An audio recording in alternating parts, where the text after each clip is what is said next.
Hello साथियों, नमस्कार, प्रणाम, दुआ सलाम। मैं हूं डॉक्टर लोकेश बाली। स्वागत करता हूं आप सभी का अनअकैडमी पर, वाईफाई स्टडी पर। आप सभी का स्वागत है एक और शानदार, जानदार, कमाल, फ्रेश, एनर्जेटिक सेशन में। प्यारे साथियों, आज हम पढ़ने वाले हैं PYQs and MCQs of communication. ये मैराथन क्लास होने वाली है, तो इसमें मैं आपको पीवाईक्यूज करवाने वाला हूं जो आपके कम्युनिकेशन से संबंधित है, एनटी जिसे नेट से संबंधित है, उनको हम आज की क्लास में करवाने वाले हैं। तो साथियों, जल्दी जल्दी आ जाइए, आज की क्लास आपके लिए बहुत ही ज्यादा महत्वपूर्ण होने वाली है। तो चलिए साथियों, शुरुआत करते हैं आज के सेशन की।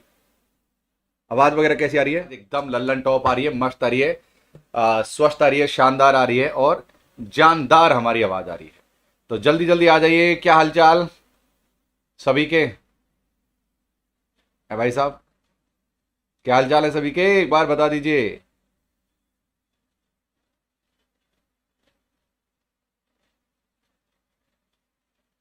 लिंक विंक शेयर कर दिया ना? ओके। तो कम्युनिकेशन पढ़ा रहे हैं हम लोग। ये एक प्रकार का 30 सेकंड का जो समय है आपके लिए बहुत महत्वपूर्ण होगा, क्योंकि 30 सेकंड में एक जज कर पाओगे अपने आप को कि भाई आपके क्वेश्चन है उस किस तरीके से आप उनको सॉल्व कर रहे हो। तो 30 सेकंड का समय आपको दिया जाएगा। जल्दी जल्दी आप लोग आ जाइए सबके सब। तब ये टेलीग्राम चैनल है, देख लो एक बार ध्यान से, सर्च कर लेना लोकेश वाली अनअकैडमी के नाम से। ये सारे सब्जेक्ट है जिनकी हम तैयारी करवाते हैं, पेपर 1 पेपर 2 सब मिलाकर। अब सुनो, पेपर 1 और पेपर 2 के लिए लोकेश 11 कोड लगाओगे तो अप टू 20% का डिस्काउंट मिलेगा। अब वो कैसे मिलेगा मैं आपको समझा देता हूं। प्यारे साथियों, लोकेश 11 लगाओ, 10% ये मिल जाएगा तुरंत से, और रिडीम करने से अप टू 10% ही मिल जाएगा। तो टोटल 20% अप टू आपको डिस्काउंट देखने को मिल जाएगा। आपके साथ बहुत नॉमिनल से फीस है, 1000 रुपए के आसपास आपकी फीस आ जाएगी।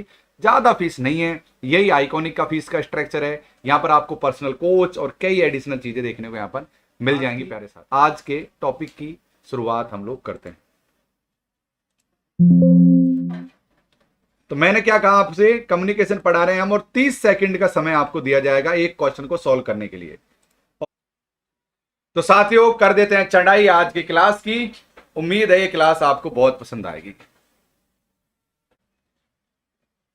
शुरुआत करें आज के सेशन की। पहला क्वेश्चन आपके लिए बहुत ही शानदार मैं लेकर आया हूं। एक एक चीज को समझते हुए चलेंगे, आप लोग चिंता मत करना।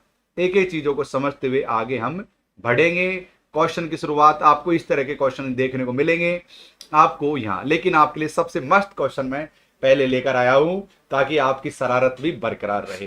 किसी कक्षा में, अब भाई फॉन्ट वगैरह सी ठीक दिख रहे हैं ना, मोटे मोटे फॉन्ट दिख रहे हैं, ऐसा तो नहीं फॉन्ट आपको कमजोर दिख रहे हो, फॉन्ट वगैरह ठीक दिख रहे हैं, बड़े बड़े, कोई दिक्कत तो नहीं है पढ़ने में? चलो क्वेश्चन करो।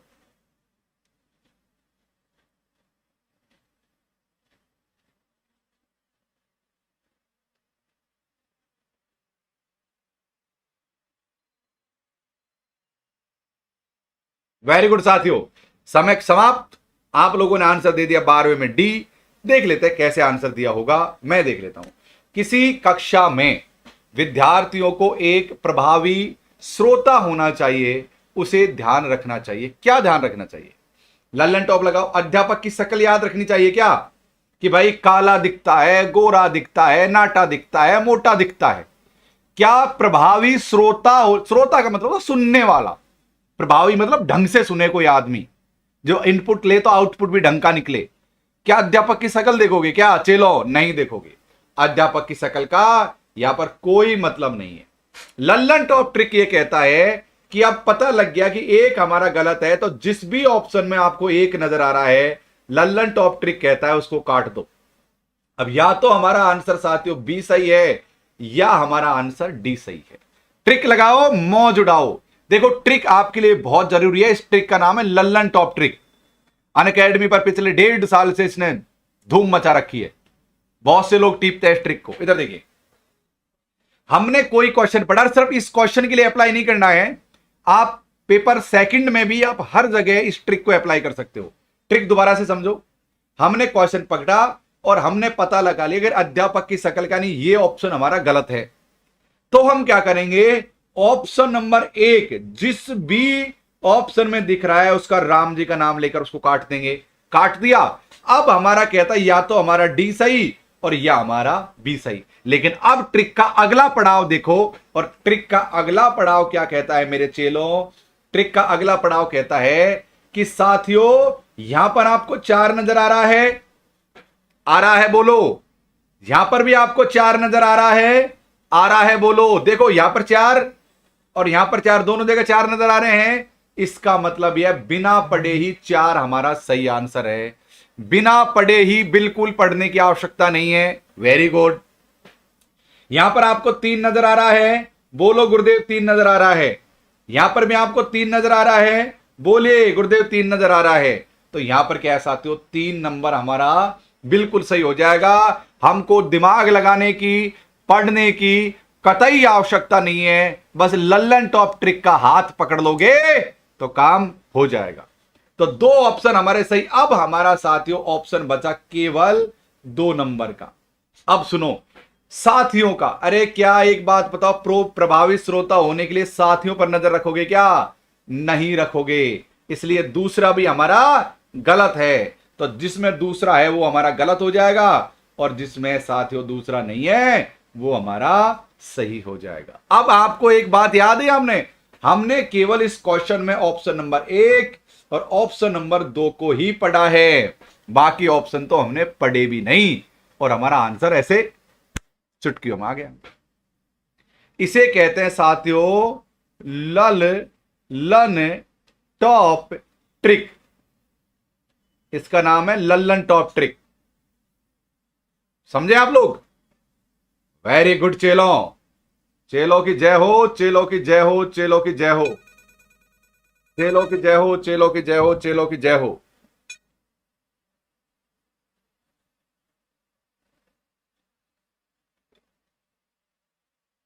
चलिए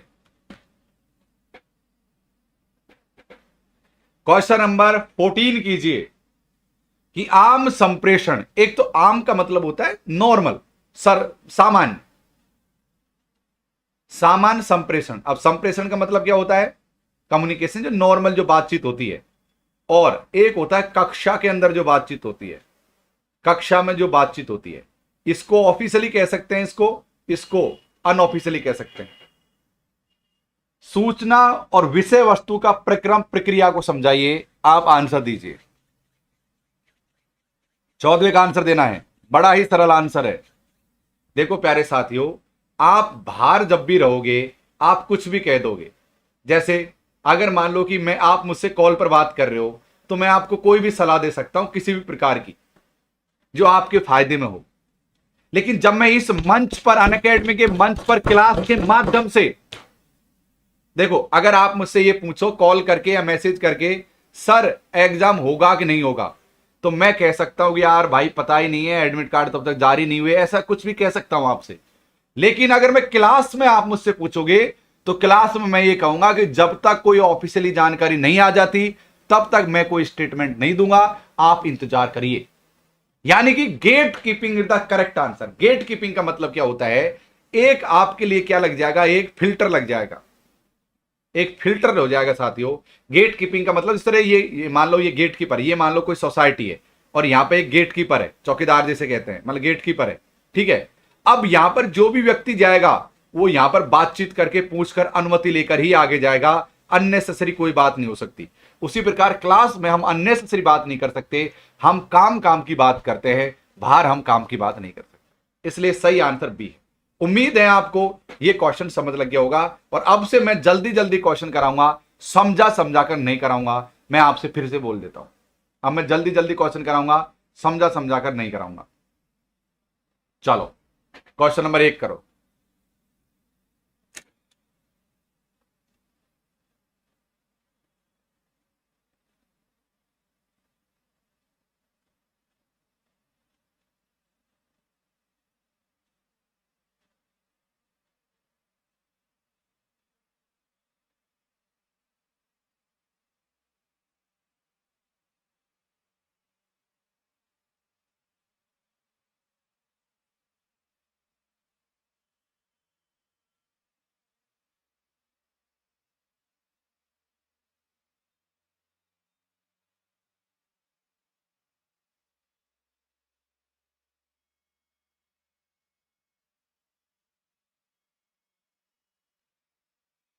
आप लोगों ने सही आंसर, देखो देखो एक बात सुनो, जितने भी लोग बाद में आंसर दे रहे हैं, मैं ये कहना चाहूंगा आप लोगों से, एक बात कहना चाहूंगा कि भाई आप आंसर दो तो पहले नंबर लिखो एक, है ना, एक लिखो, फिर ABCD दो। ऐसे पता कैसे लगेगा बाद में मैं कमेंट चेक करूंगा तो।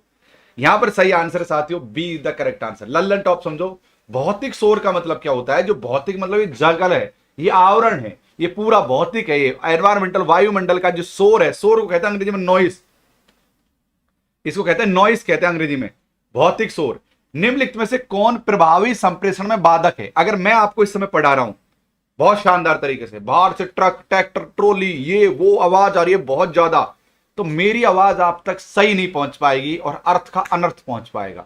तो ये भी एक प्रभावी संप्रेषण में बाधा होती है। कई बार क्या आप कॉल पर बात करते हो अपने नायक से या नायिका से, कई बार क्या करें नायक और नायिका से बात करते हो फोन पर और बहुत ज्यादा आवाज आ रही होती है, तो कहते हैं क्या, दोबारा बोलो, और इतने में तो फिर नायिका भड़क जाती है, नायक भड़क जाता है, फोन काट देता है। ऐसे नहीं होना चाहिए, ये भी बाधक है साथियों।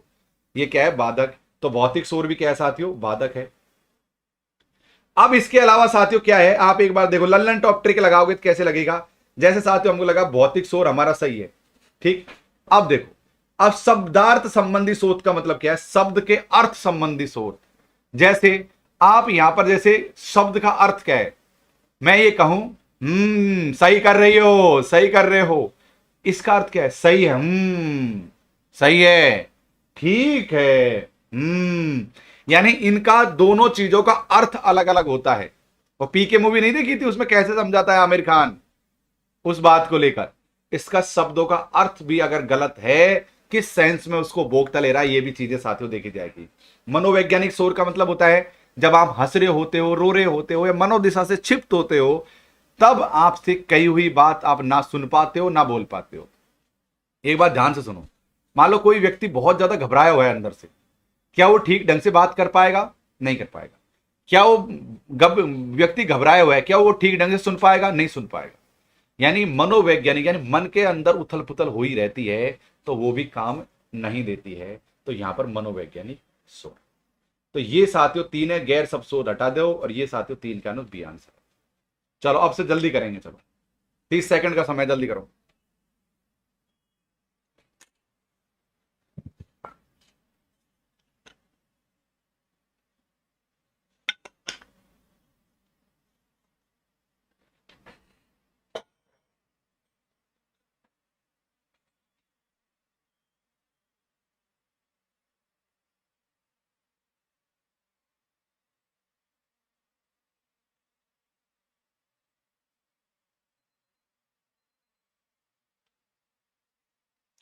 टाइम अप हो चुका है साथियों। सही आंसर आपको देना था और आपने आप आंसर दे दिया होगा। सही आंसर है पराभाषित। देखो क्या होता है, जब भी हम बात करते हैं, रुकते हैं, ठहरते हैं, तेज आवाज करते हैं, कम करते हैं, यानी बातों में जो उतार चढ़ाव होता है उसको पराभाषिक कहा जाता है। क्या कहा जाता है? उसको पराभाषिक कहा जाता है। शाबाश। चलिए, कक्षा में निम्नलिखित में से कितने प्रकार किसके कारण प्रतिश्रुति में विलंब हो सकता है? चलिए,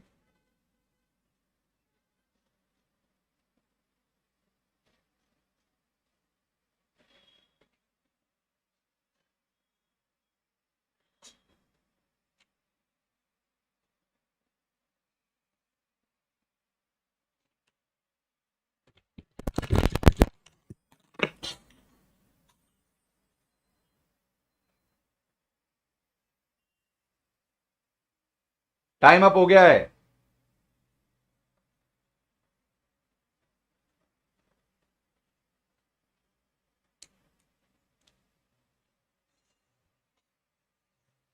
चलिए साथी, बहुत बढ़िया, बहुत बढ़िया, सही हो रहा है, सही हो रहा है।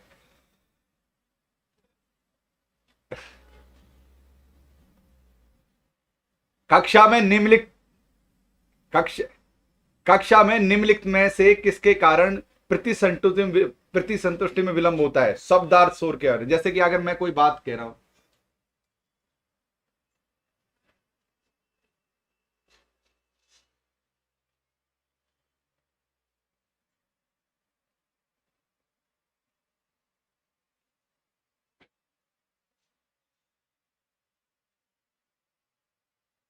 कक्षा में निम्नलिखित में से किसके कारण प्रतिसंतु में विलंब हो सकता है? साथियों शब्दार्थ शोर इसका सही आंसर है। चलिए अगले क्वेश्चन को देखिए। प्यारे साथियों, मैं आपको एक बात बताना चाहूंगा कि पूजा मैडम का जन्मदिन है कल का, हम एक इवेंट रखेंगे, लेकिन एक वीडियो वायरल हो रहा है बहुत ज्यादा जिसमें किस तरीके से हाँ चलिए, सादृश्य संप्रेषण में किसके द्वारा वस्तु को ज्ञान माना जाता है?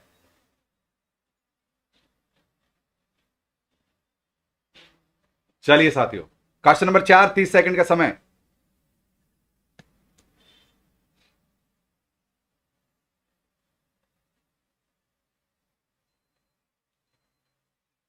सही आंसर है साथियों आपके लिए 4 का सही आंसर है यहां पर स्थिर। देखो क्या होता है, सादृश्य संप्रेषण में विषय वस्तु को माना जाता है स्थिर। जैसे सादृश्य संप्रेषण का मतलब क्या होता है कि मान लो ये एसी का रिमोट है, ये एसी का रिमोट है, ठीक है। अब इसको देखकर हमको व्याख्या करनी है, तो ऐसा तो नहीं मैं एसी का रिमोट को ऐसे ऐसे ऐसे ऐसे करता रहूंगा, ऐसे ऐसे करता रहूंगा और अब भाई व्याख्या हो जाएगी इसकी, नहीं। पहले अगर मैं इसकी व्याख्या करूंगा तो मुझे इसको स्थिर रखना पड़ेगा कि भाई इसमें इतने बटन है, इसमें इतने मोड है, अभी एसी सर्विस पे आ रही है, एक कम आ रही कंपनी का नाम क्या है, ये मतलब इस तरीके से मुझे ये काम करना पड़ेगा। इसको कहते हैं स्थिर रखना, उसके लिए बहुत ज्यादा जरूरी है मेरे प्यारे चेलो। क्वेश्चन नंबर 5, 30 सेकंड का समय आपके सामने। घड़ी बड़ी चल पड़ी है।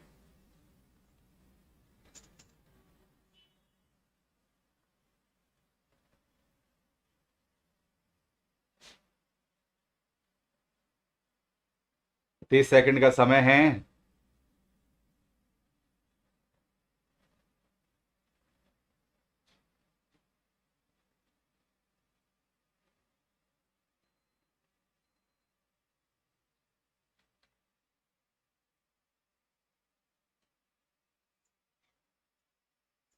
अरे टाइम अप मेरे चेलो, टाइम अप। तो प्यारे चेलो इसका सही आंसर है साथियों सी। सी इसका करेक्ट आंसर है। अब समझो कैसे है इसका सी। आप लोगों ने टेस्ट ले, एक बात करो, कमेंट करके बताओ, क्या समझा समझा कर पढ़ाऊं या जल्दी जल्दी टेस्ट करा दूं 30-30 सेकंड में? आप एक कमेंट करके बता दो। चलो, मधुमक्खियों का नृत्य जो दूसरी मधुमक्खियों की, ये बतलाता है कि मधुरस कहां मिलेगा। इसको कहते हैं साथियों समूह संचार कहते हैं। बहुत सारी मधुमक्खी एक साथ मिल जाती है तो उसको कहते हैं, एक दूसरे से बातचीत करने लग जाती हैं, इसे कहते हैं साथियों समूह संचार। चलो डायरेक्ट छठे में क्या है साथियों, समूह संचार है। आगे बढ़ते हैं, क्वेश्चन नंबर 7 की तरफ चलते हैं।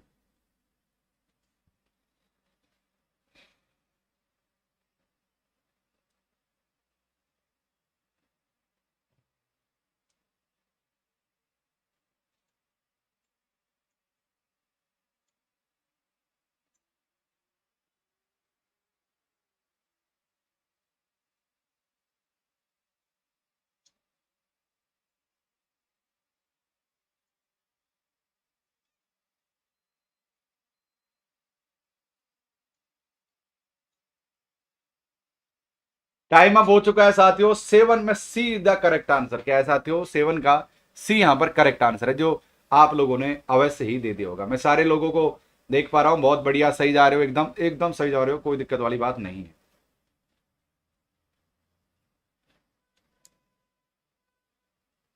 निम्नलिखित में से कौन सा एक मास मीडिया का कार्य है?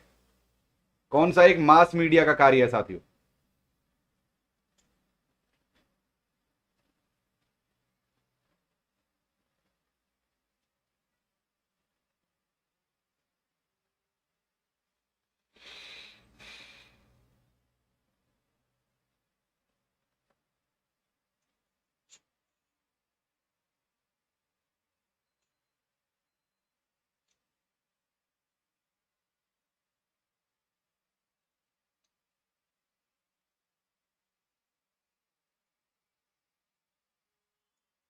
यार मास मीडिया का कार्य तो आप देख लो साथियों क्या है यहां पर। राष्ट्रीय नीति का निर्माण करना बिल्कुल नहीं है साथियों। कभी भी मीडिया का काम नीति निर्माण करने का नहीं है। न्यायपालिका में हेल्प तो बिल्कुल नहीं करेगा, नहीं तो पता नहीं कितनों को जेल पहुंचवा देता है मीडिया। ये मीडिया में तो तुरंत ही दोषी करार दे दिया जाता है ना? नहीं कितने लोग जेल में चले जाते हैं अगर इनकी बात सुनने लग जाए मीडिया वालों की। तो साथियों मीडिया का न्याय निर्णय लेने में कोई मतलब नहीं होता है।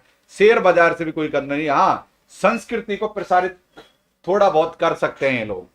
अब थोड़ा बहुत इसलिए कह रहा हूं कि दूषित बहुत कर रहे हैं संस्कृति को, लेकिन संस्कृति को प्रसारित भला ही कर ले, कोई दिक्कत वाली बात नहीं। क्वेश्चन नंबर 9, 30 सेकंड का समय।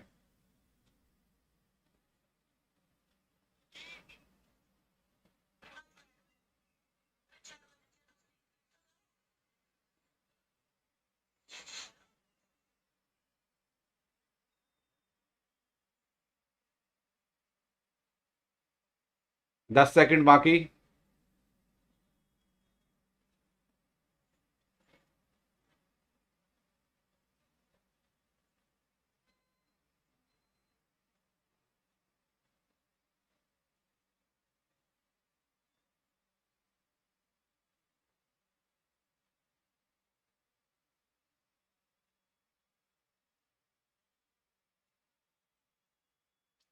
एक क्लासरूम स्थिति की दशा में एक शिक्षक किसी समस्या के हल पर पहुंचने में समूह चर्चा का आयोजन करता है।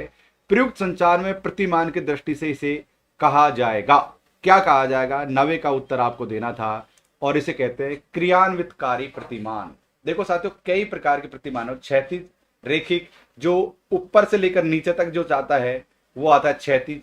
रेखिक मतलब एक जैसे कर्मचारियों में जो संचार होता है उसे कहते हैं क्षैतिज। अंत्य क्रिया का मतलब होता है दो लोग आपस में जब बात करते हैं उसको अंत्य क्रिया कहते हैं। इसी तरह से क्रियान्वितकारी प्रतिमान प्यारे साथी होता है। देखो, अगर मैं इसको और ढंग से समझाना चाहूं तो मैं आपको ये बता देता हूं कि जैसे कि मान लो कोई अधिकारी है, जैसे कि मान लो कोई अधिकारी है, और अधिकारी नीचे अपने कर्मचारियों से जो संप्रेषण करता है, इस वाले कम्युनिकेशन को क्या कहते हैं? क्षैतिज। जब प्यारे साथियों इधर जैसे कर्मचारी कर्मचारी आपस में बात करते हैं, इसको कहते हैं रेखिक प्रतिमान। और अंत्य क्रिया प्रतिमान का मतलब होता है जब दो व्यक्ति, जैसे नायक नायिका हो गया, या फिर का पात्र पात्र हो गया, आपस में बातचीत होती है, छात्र छात्रा हो गया, या फिर शिक्षक छात्र हो गया, जिनसे कहते हैं अंत्य क्रिया संप्रेषण। ओके, हाँ, तो इसका सही आंसर है क्रियान्वितकारी प्रतिमान। 30 सेकंड का समय दिया जाएगा, बोलिए।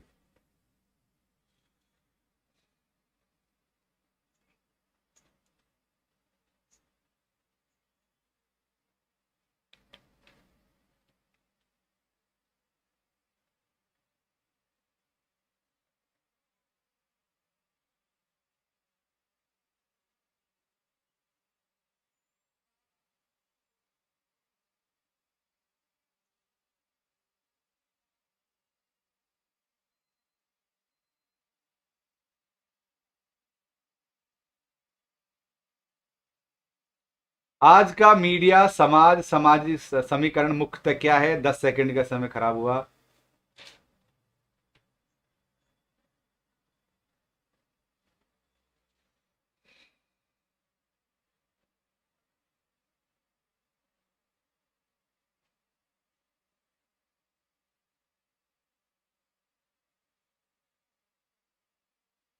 आज का मीडिया समाज समीकरण क्या है? उपभोक्ता सचेतक है प्यारे साथियों, रहस्य में ही नहीं है मीडिया।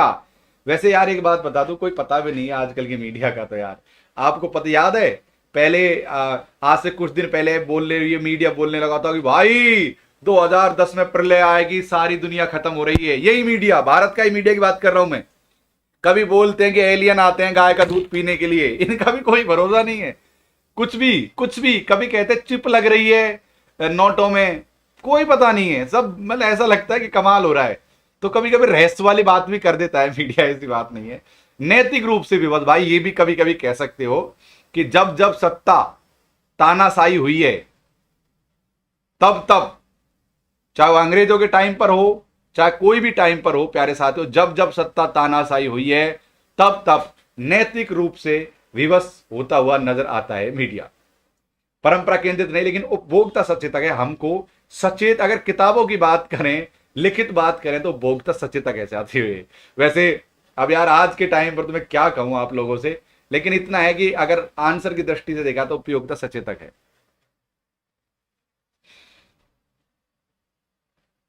चलिए, संप्रेषण के संज्ञानात्मक क्षेत्र में निम्नलिखित में से किससे संबंधित मामले शामिल हैं?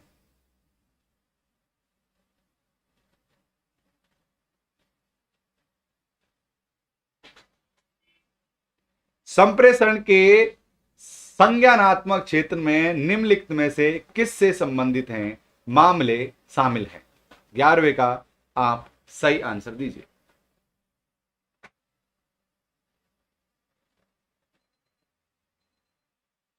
11 का सही आंसर है साथियों। संप्रेषण में निम्नलिखित में संबंधित मामले संज्ञानार्थ। संवेग का मतलब होता है भावना। इधर देखिए यार दोस्तों, संवेग का मतलब भावना, भ्रांति का मतलब भ्रांति ही होता है, मैं समझा देता हूं। पलायन का मतलब चले जाना, चले जाना। देखो एक ही चीज को समझो, संप्रेषण में संज्ञानात्मक क्षेत्र में निम्नलिखित में से किससे संबंधित मामले होते हैं, इस बात को समझो आप। संवेग का मतलब होता है भावना। कभी कभी हम जब संप्रेषण करते हैं ना, तो भावनाओं को नहीं देखते कि यार हम भावना में वसीभूत होकर किसी से कुछ भी कह, जैसे मैं अभी क्लास में भावनाओं में वसीभूत होकर कुछ भी कह दूं, ऐसा नहीं चलता भाई। ज्ञान के मामला होता है, क्या होता है, ज्ञान शामिल होता है। भ्रांति भी कुछ नहीं कि मैं आपको गलतफहमी पैदा कर दूं। पलायन भी नहीं, पलायन का मतलब होता है एक चीज से हार कर छोड़कर दूसरी जगह चले जाना, पलायन होता है। मतलब एक तरीके से पलायन, जैसे कोई व्यक्ति मान लो नेट की तैयारी कर रहा है ना, और नेट की तैयारी वो ढंग से कर नहीं पा रहा है, तो वो क्या करेगा साथियों, पलायन कर जाएगा और चीज की तैयारी करने के लिए। बस इसी को पलायन कहते हैं, और क्या कहते हैं। सर क्या इसका पीडीएफ मिलेगा? हाँ भाई मिलेगा, क्यों नहीं मिलेगा बेटा, सबको पीडीएफ मिल जाएंगे, टेलीग्राम चैनल पे मिल जाएंगे। डॉक्टर लोकेश बाली अनअकैडमी टेलीग्राम चैनल अपना, डॉक्टर LOKESHBALI, डॉक्टर लोकेश बाली UNACADEMY, डॉक्टर लोकेश बाली अनअकैडमी टेलीग्राम चैनल है अपना, उसमें मिल जाएंगे। चलो बड़े भाई, ये क्वेश्चन हमने करवा दिया लर्निंग टॉप ट्रिक से। अब क्वेश्चन नंबर 13 करिए। चूंकि अन्य लोगों के साथ सर्वाधिक अन्योन क्रिया अति सतही होती है। अन्योन क्रिया का मतलब होता है बातचीत करना। क्या होता है, बातचीत करना, बात करना। क्या साथियों, अन्योन क्रिया का मतलब होता है बात करना। क्या होता है प्यारे साथियों, मैं देख लेता हूं आवाज कैसी आ रही है हमारी एक बार। अन्योन क्रिया का मतलब होता है बातचीत करना। क्या होता है, अन्योन क्रिया का मतलब होता है बातचीत करना प्यारे साथियों। बातचीत करना अन्योन क्रिया का सबसे बेस्ट तरीका है।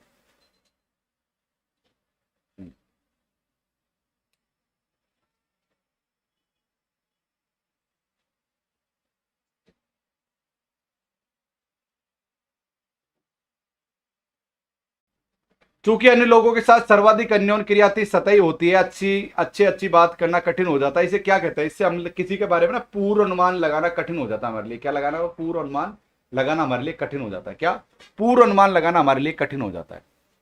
इससे पूर्व अनुमान लगाना कठिन हो जाता है। देखो क्या होता है, अन्योन क्रिया का मतलब क्या होता है, जैसे आप हो, जैसे आप में से बहुत सारे नए स्टूडेंट हैं, मान लो ऐसा है, तो जैसे बहुत सारे ओल्ड स्टूडेंट हैं, ओल्ड स्टूडेंट के बारे में तो क्या कि मैं जानता हूं, तो मुझे पता है ओल्ड स्टूडेंट के बारे में तो, कि भाई क्या करते हैं क्या नहीं करते, क्योंकि उनसे मेरी बातचीत हो गई है। लेकिन अगर जिन लोगों से मेरी बातचीत नहीं हुई है, उनके बारे में अनुमान लगाना मेरे लिए काफी ज्यादा मुश्किल हो जाएगा कि भाई आपका काम, जैसे पूर्व अनुमान, जैसे कि आपका क्या साथी हो, पूर्व अनुमान लगाना काफी टफ हो जाएगा, काफी कठिन हो जाएगा। एक तरीके से भाई आप क्या करते हो क्या नहीं करते हो, इसे कहते हैं पूर्व अनुमान।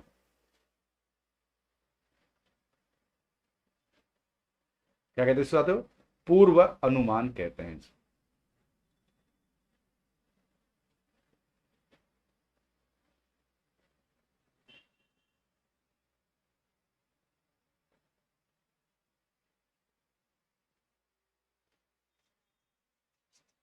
चलिए, क्वेश्चन नंबर 1 गेट कीपिंग समझा दिया मैंने आपको। क्वेश्चन नंबर 15 देखिए।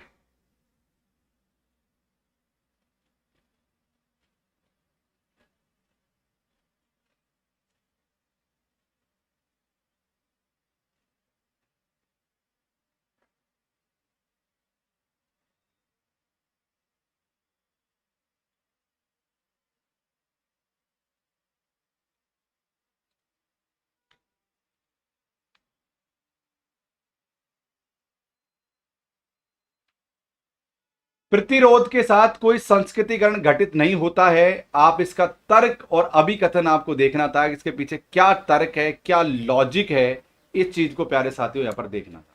यहां पर प्रतिरोध के साथ कोई संस्कृतिक घटक नहीं हो सकता, ऐसा बिल्कुल भी नहीं है, तो ये गलत है। और लोगों के अपने मूल्य और स्वयं हित होते हैं, जो प्रसिद्ध संवाद को परिसंशोधन मतलब बदल देते हैं। नमक मिर्च लगाकर जो कहते हैं, मतलब नमक मिर्च लगा देना। तो यहां पर साथियों डी यहां पर कतई करेक्ट आंसर है, जहरा आंसर है, कतई करेक्ट डी है। चलिए,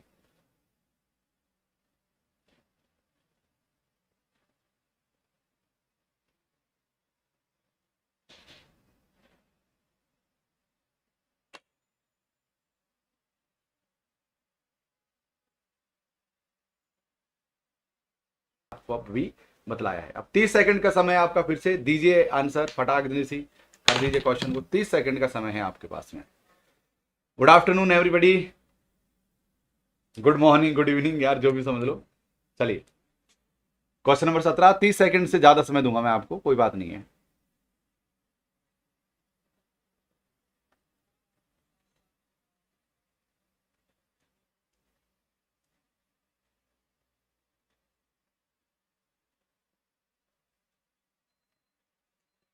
निम्न नीचे दो दिए गए हैं जिनमें से सेट ए में संप्रेषण में संलिप्त श्रोता के प्रकार का उल्लेख है, जबकि सेट 2 में कौन कौन सी बातें हैं साथियों। देखो ऐसा क्वेश्चन अगर आपके सामने आता है तो आपको क्या करना है, सबसे पहले ऐसे ये जो चीजें आती हैं ना, इनको ध्यान देने की इनमें बिल्कुल भी आवश्यकता नहीं है। आपको क्या करना है, आपको यहां पर साथियों एक क्या देखना है, यहां पर साथियों क्या करना है, आपको एक बार क्या देखना है, यहां पर एक बार ऐसी चीज को देखना है जो आपसे आती हो। जैसे गैर सीमांत नहीं आता, सीमांत नहीं आता, लेकिन मूल्यांकन सक्रिय श्रोता का मतलब, सक्रिय मतलब एक्टिव होता है यार, इतना तो कॉमन सेंस है ना यार, सक्रिय का मतलब एक्टिव होता है। ठीक है, तो हम क्या करेंगे, एक्टिव, एक्टिव को हम जैसे मिलान करेंगे, हम यहाँ पर 17 से क्या करेंगे साथियों, मिलान करेंगे, कि 17 से मिलान करेंगे। जैसे एक का अपेक्षित जानकारी के अलावा अन्य जानकारी में जो आदमी अन्य जानकारी में लिप्त हो एक्टिव हो ही नहीं सकता, काट दिया। फिर मिलाएंगे, संप्रेषण के संदर्भ में अर्थकर प्रश्न किए बिना ही, मतलब उस बात का आकलन किए बिना ही जानकारी प्राप्त करना, ये भी गलत है। अगर संप्रेषण यदा का जो आदमी यदा कदा ध्यान दे रहा है वो सक्रिय श्रोता हो ही नहीं सकता। तो साथियों ये है 3 वाला बिल्कुल सही आंसर है। तो इसका मतलब क्या हुआ कि डी में सक्रिय श्रोता का अर्थ है 3, निहितार्थ को समझने की दृष्टि से सूचना की प्रासंगिकता को परखना, 3 इसका करेक्ट आंसर है। अब सुनो, यहाँ पे डी में क्या है, 3 आंसर है, तो 3 कहां है, इसमें भी नहीं है, इसमें भी नहीं है, इसमें नहीं, इसमें 3 है, तो डी हमारा करेक्ट आंसर आ जाएगा। बस काम बन जाएगा, ऐसे ऐसे काम बन जाएगा, डी में करेक्ट 3 आंसर आ जाएगा, बस और क्या है। बड़ा आसान है, कोई समस्या वाली बात नहीं है, बड़ा आसान मामला है।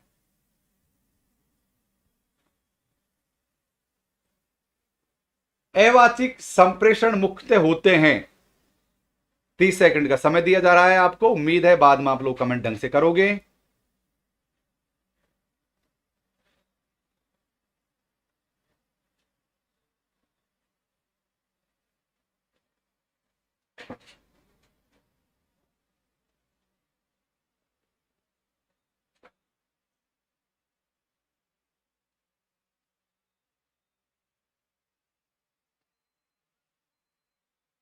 अवाचिक संप्रेषण मुक्त होता है असंचरित,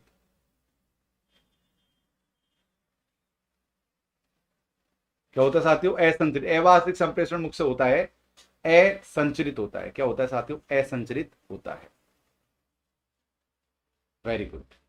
चलिए, एक अच्छे संप्रेषणकर्ता को निम्नलिखित में से किस सिद्धांत का अनुसरण करना चाहिए।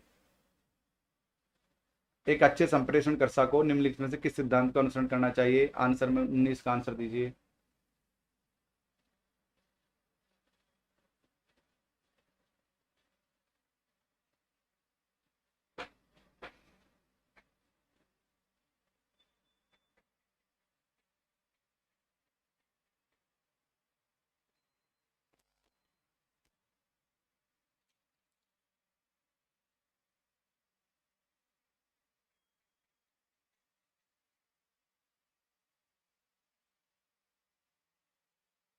एक अच्छे संप्रेषणकर्ता को निम्नलिखित में से किस सिद्धांत का अनुसरण करना चाहिए, आपको 19 में आंसर देना है किसका। चलिए, टाइम हो गया है 30 सेकंड। देखो 19 का सही आंसर है साथियों डी। कैसे, उसे अच्छे संप्रेषणकर्ता को तो संगठित रहना बहुत जरूरी है, ठीक है, और उसे दृश्य सामग्री से बचना चाहिए। क्यों बचे भाई दृश्य सामग्री से, अगर वो अच्छी सामग्री उसको दिख रही है तो आप उसको देखकर बोल सकता है, कोई दिक्कत नहीं है। अधिनायकवाद से बचना चाहिए, बिल्कुल साथियों, अधिनायक का मतलब है एक से ज्यादा मल्टीपल चीजों को फोकस करना, इस चीज को ये गलत है। इसके अलावा साथियों चौथा और पांचवा इसमें बिल्कुल सही बात है। सबको नमस्कार है, प्रणाम है, दुआ सलाम है। क्वेश्चन नंबर 20 देखिए अब आप,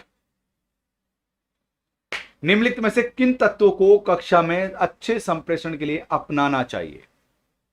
निम्नलिखित में से किन तत्वों को कक्षा में अच्छे संप्रेषण के लिए अपनाना चाहिए, बताइए।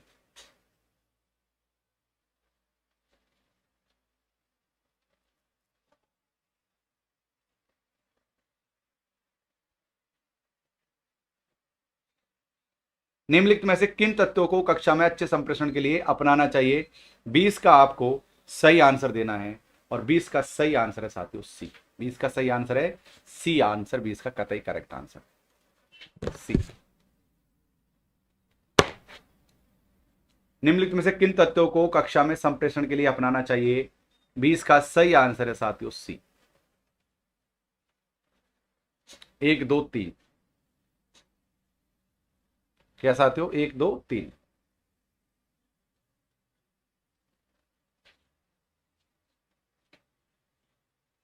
देखो किन किन चीजों बचना अपनाना चाहिए। क्या आप अड़ंगेबाजी करोगे क्या क्लास में? नहीं करोगे ना। तो 3 तो जिस ऑप्शन में लल्लन टॉप कहते हैं 3 को डायरेक्ट काट दो। मूर्त, यहां क्या था? मूर्तता, भाई मूर्तता। शिष्टाचार भी होना चाहिए। कल्पना में हर बात नहीं, हर बात कल्पना में नहीं हो सकती भाई, ये कर देंगे वो कर देंगे, कल्पना में कोई चीज नहीं हो सकती। और सुसंगति भी बहुत ज्यादा जरूरी है। वैसा साथियों सुसंगति बहुत जरूरी। सी इज द करेक्ट आंसर। बहुत सरल था। क्वेश्चन नंबर 21, कक्षागत परिस्थिति में संप्रेषण करते समय निम्नलिखित में से कौन से उपागमों को सर्वाधिक प्रयुक्त माना जाएगा? करेक्ट आंसर आपके सामने है।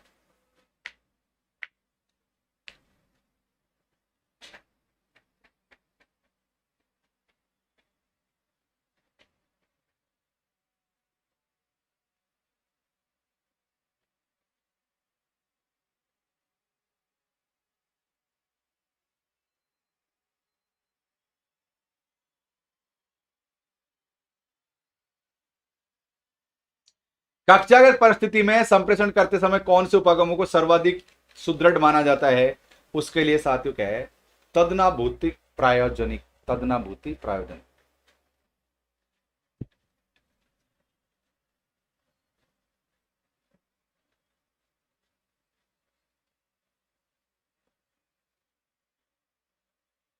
Good afternoon everybody, good morning, good evening. अगला क्वेश्चन।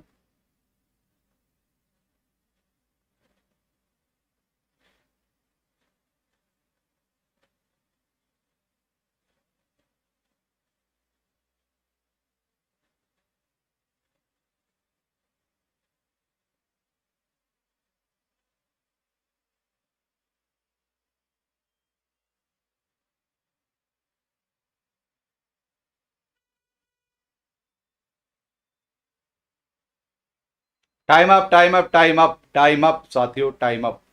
और ये क्या है साथियों?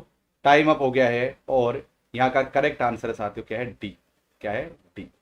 ध्वनि का उतार चढ़ाव, विरामों का उपयोग और वाणी दर और प्रबलता। यहां पर क्या है? पराभाषिक, जो मैंने थोड़ी देर पहले समझाई थी ना, जो भाषा का उतार चढ़ाव जो होता है उसको कहते हैं पराभाषिक।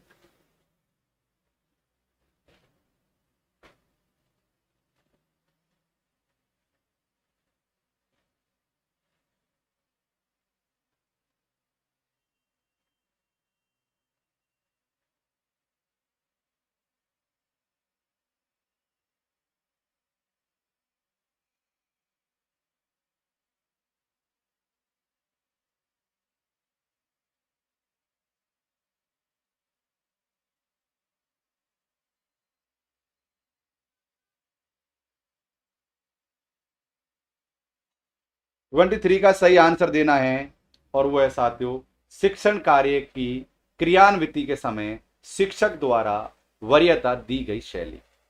ये इसका करेक्ट आंसर। ओके, चलिए 30 सेकंड का समय इसमें भी है आपके पास, जल्दी करो।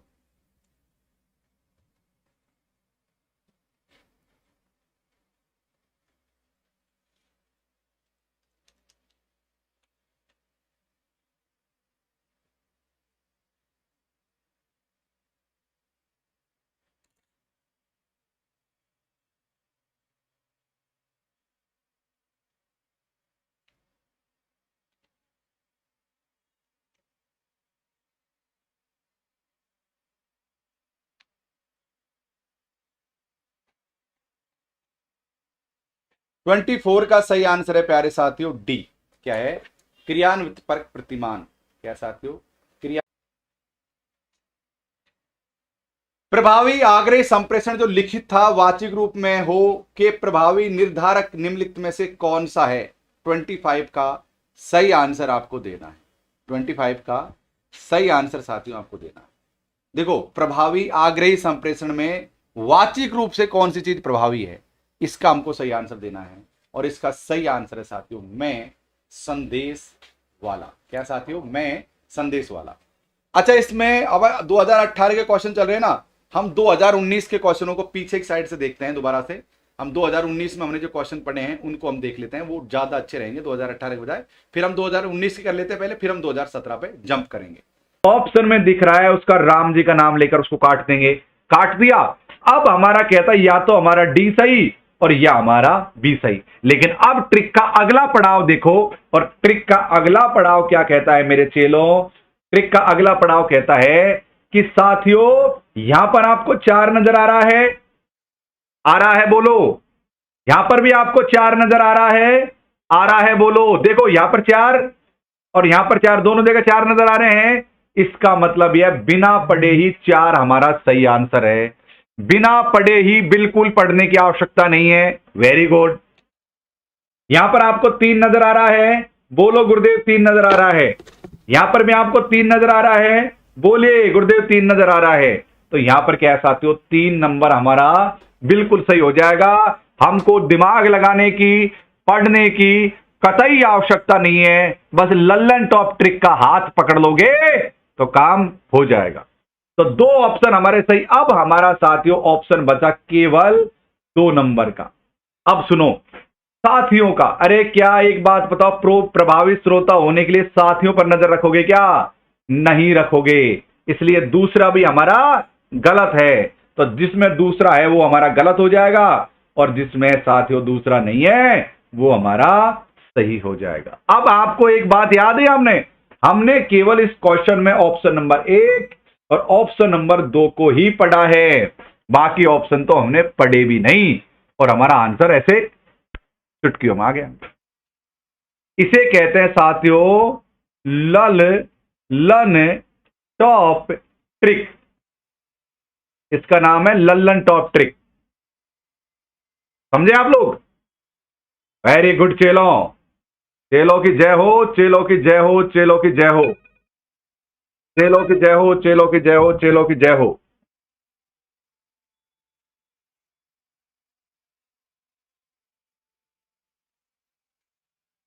चलिए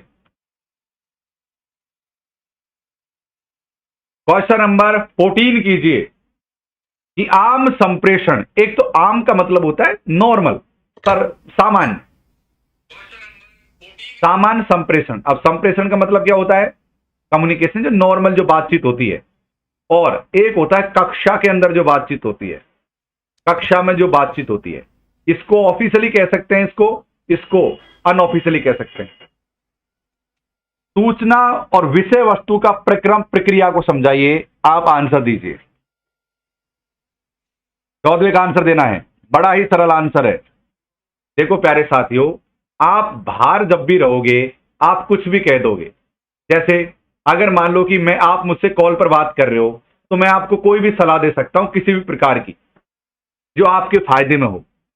लेकिन जब मैं इस मंच पर, अनअकैडमी के मंच पर क्लास के माध्यम से, देखो अगर आप मुझसे ये पूछो कॉल करके या मैसेज करके, सर एग्जाम होगा कि नहीं होगा, तो मैं कह सकता हूं कि यार भाई पता ही नहीं है, एडमिट कार्ड तब तक जारी नहीं हुए, ऐसा कुछ भी कह सकता हूं आपसे।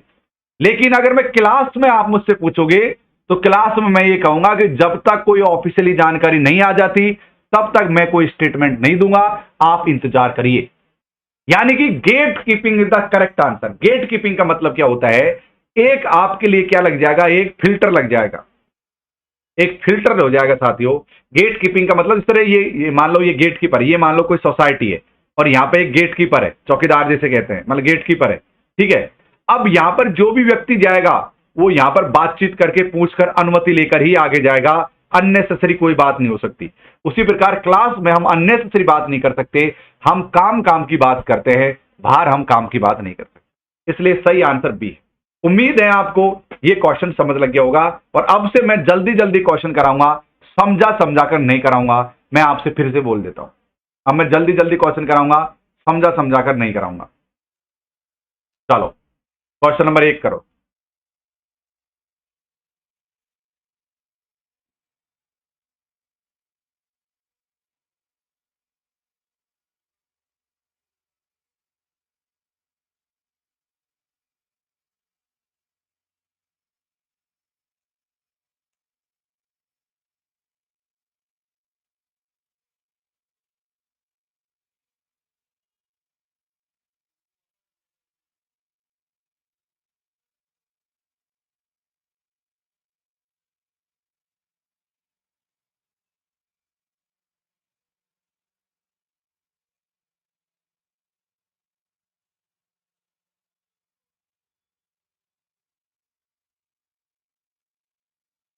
आप लोगों ने सही आंसर, देखो देखो एक बात सुनो, जितने भी लोग बाद में आंसर दे रहे हैं, मैं ये कहना चाहूंगा आप लोगों से, एक बात कहना चाहूंगा कि भाई आप आंसर दो तो पहले नंबर लिखो एक, है ना, एक लिखो, फिर ABCD दो। ऐसे पता कैसे लगेगा बाद में मैं कमेंट चेक करूंगा तो।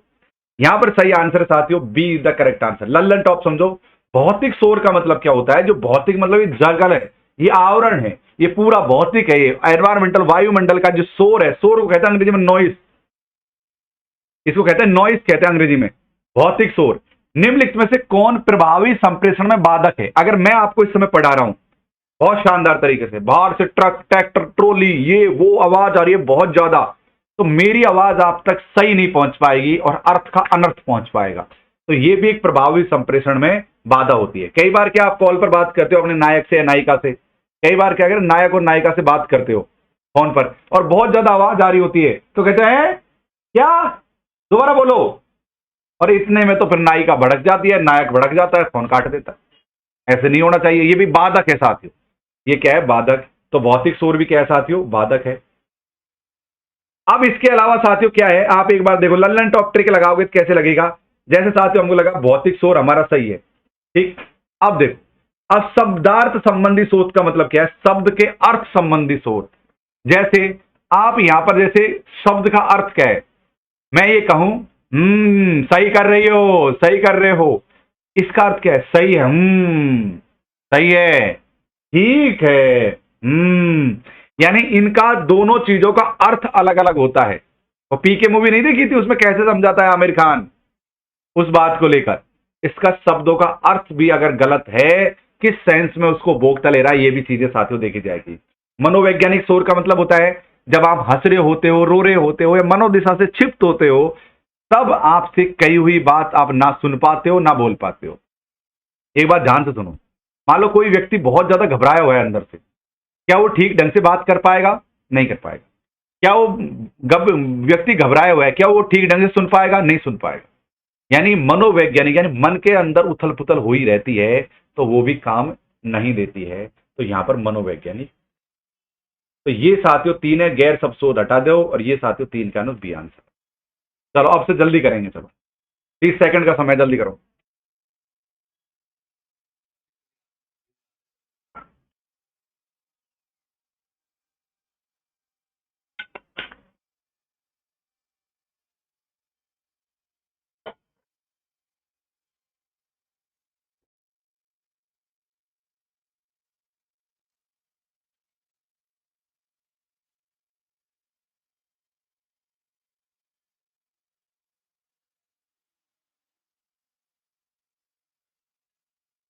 टाइम अप हो चुका है साथियों, सही आंसर आपको देना था और आपने आप आंसर दे दिया होगा। सही आंसर है पराभाषित। देखो क्या होता है, जब भी हम बात करते हैं, रुकते हैं, ठहरते हैं, तेज आवाज करते हैं, कम करते हैं, यानी बातों में जो उतार चढ़ाव होता है, उसको पराभाषिक कहा जाता है। क्या कहा जाता है उसको? पराभाषिक कहा जाता है। शाबाश। चलिए, कक्षा में निम्नलिखित में से कितने प्रकार किसके कारण प्रतिश्रुति में विलंब हो सकता है? चलिए,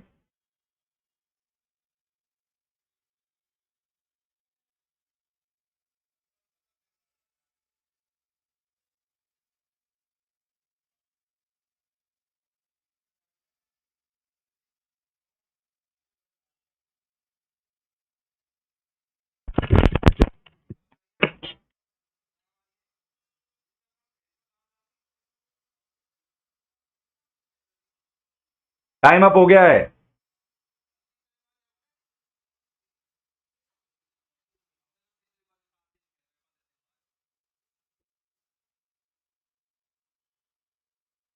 चलिए साथी, बहुत बढ़िया, सही हो रहा है, सही हो रहा है।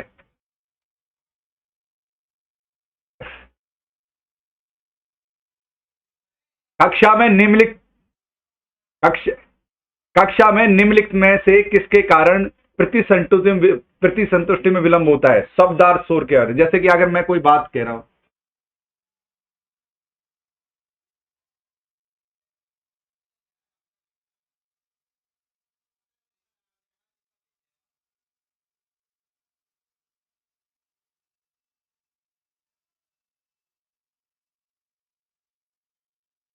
कक्षा में निम्नलिखित में से किसके कारण प्रतिसंतु में विलंब हो सकता है? साथियों, शब्दार्थ शोर इसका सही आंसर है।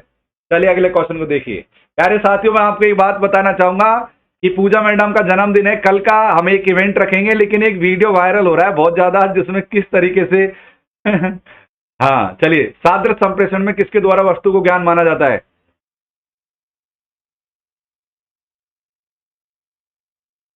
चलिए साथियों, क्वेश्चन नंबर 4, 30 सेकंड का समय।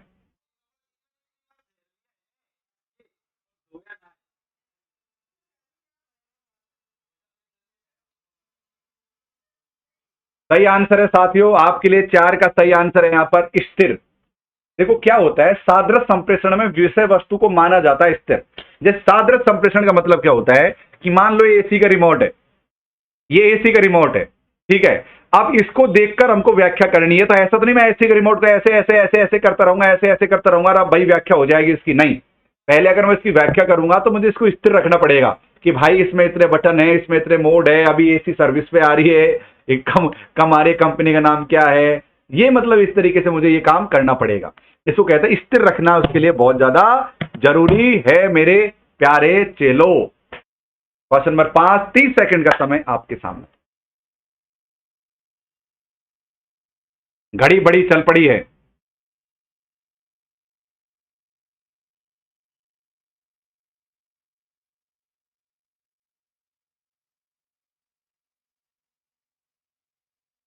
30 सेकंड का समय है।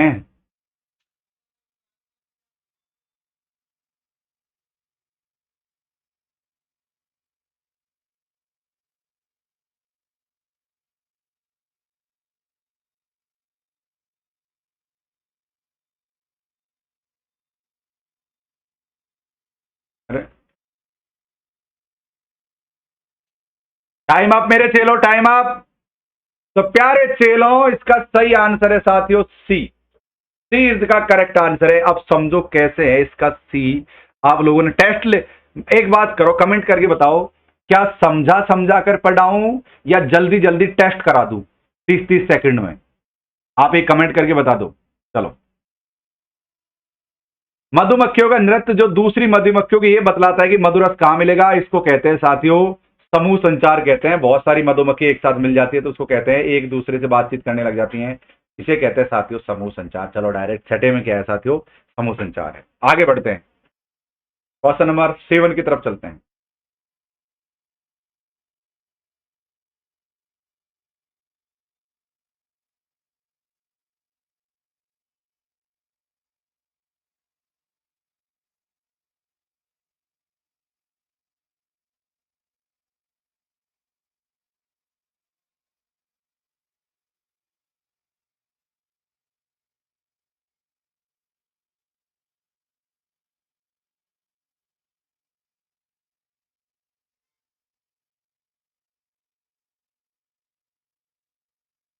टाइम अप हो चुका है साथियों। 7 में सी द करेक्ट आंसर क्या है साथियों? 7 का सी यहां पर करेक्ट आंसर है, जो आप लोगों ने अवश्य ही दे दिया होगा। मैं सारे लोगों को देख पा रहा हूं, बहुत बढ़िया, सही जा रहे हो, एकदम एकदम सही जा रहे हो, कोई दिक्कत वाली बात नहीं है।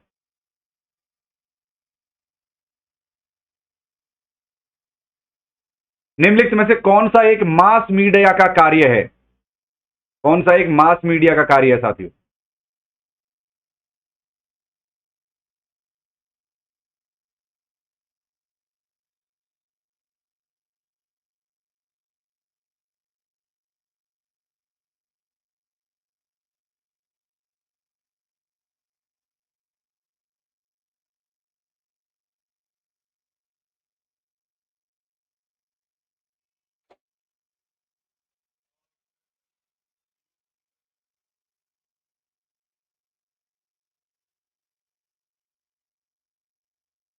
यार मास मीडिया का कार्य तो आप देख लो साथियों क्या है, यहां पर राष्ट्रीय नीति का निर्माण करना, बिल्कुल पर पहुंचने में समूह चर्चा का आयोजन करता है। प्रयुक्त संचार में प्रतिमान की दृष्टि से इसे कहा जाएगा, क्या कहा जाएगा? 90 का उत्तर आपको देना था, और इसे कहते हैं क्रियान्वितकारी प्रतिमान। देखो साथियों कई प्रकार के प्रतिमान, क्षैतिज रेखिक जो ऊपर से लेकर नीचे तक जो जाता है वो आता है क्षैतिज, रेखिक मतलब एक जैसे कर्मचारियों में जो संचार होता है उसे कहते हैं क्षैतिज। अंतः क्रिया का मतलब होता है दो लोग आपस में जब बात करते हैं उसको अंतः क्रिया कहते हैं। इसी तरह से क्रियान्वितकारी प्रतिमान प्यारे साथियों होता है। देखो अगर मैं इसको और ढंग से समझाना चाहूं तो मैं आपको ये बता देता हूं कि जैसे कि मान लो कोई अधिकारी है, जैसे कि मान लो कोई अधिकारी है, और अधिकारी नीचे अपने कर्मचारियों से जो संप्रेषण करता है, इस वाले कम्युनिकेशन को क्या कहते हैं? क्षैतिज। जब प्यारे साथियों इधर जैसे कर्मचारी कर्मचारी आपस में बात करते हैं, इसको कहते हैं रेखिक प्रतिमान। और अंत्य क्रिया प्रतिमान का मतलब होता है जब दो व्यक्ति जैसे नायक नायिका हो गया, या फिर का पात्र पात्र हो गया, आपस में बातचीत होती है, छात्र छात्रा हो गया, या फिर शिक्षक छात्र हो गया, इनसे कहते हैं अंत्य क्रिया संप्रेषण। ओके, हाँ तो इसका सही आंसर है क्रियान्वितकारी प्रतिमान। 30 सेकंड का समय दिया जाएगा, बोलिए।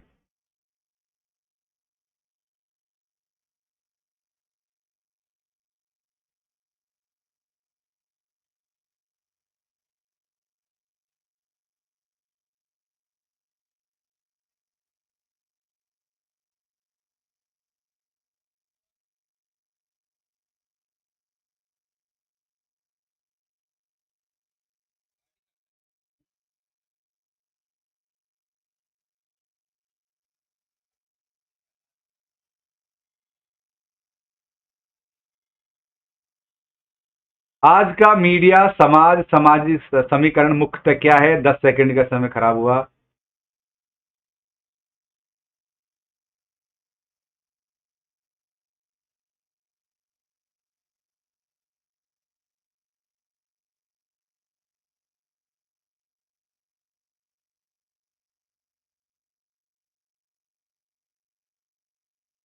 आज का मीडिया समाज समीकरण क्या है? उपभोक्ता सचेतक है प्यारे साथियों, रहस्य में ही नहीं है मीडिया।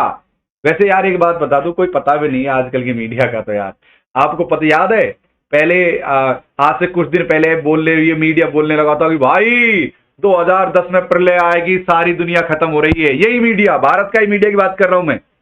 कभी बोलते हैं कि एलियन आते हैं गाय का दूध पीने के लिए, इनका भी कोई भरोसा नहीं है। कुछ भी कुछ भी, कभी कहते हैं चिप लग रही है नोटों में, कोई पता नहीं है। सब मतलब ऐसा लगता है कि कमाल हो रहा है। तो कभी कभी रहस्य वाली बात भी कर देता है मीडिया, ऐसी बात नहीं है। नैतिक रूप से भी बस भाई ये भी कभी कभी कह सकते हो कि जब जब सत्ता तानाशाही हुई है, तब तब, चाहे वो अंग्रेजों के टाइम पर हो चाहे कोई भी टाइम पर हो प्यारे साथियों, जब जब सत्ता तानाशाही हुई है तब तब नैतिक रूप से विवश होता हुआ नजर आता है मीडिया। परंपरा केंद्रित नहीं, लेकिन उपभोक्ता सचेतक है। हमको सचेत, अगर किताबों की बात करें, लिखित बात करें, तो उपभोक्ता सचेतक है साथी हुए। वैसे अब यार आज के टाइम पर तो मैं क्या कहूं आप लोगों से, लेकिन इतना है कि अगर आंसर की दृष्टि से देखा तो उपयोगिता सचेतक है।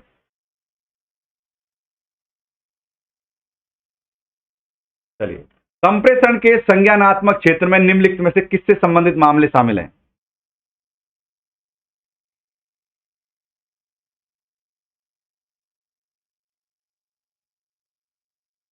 संप्रेषण के संज्ञानात्मक क्षेत्र में निम्नलिखित में से किससे संबंधित हैं मामले शामिल हैं? 11वें का आप सही आंसर दीजिए।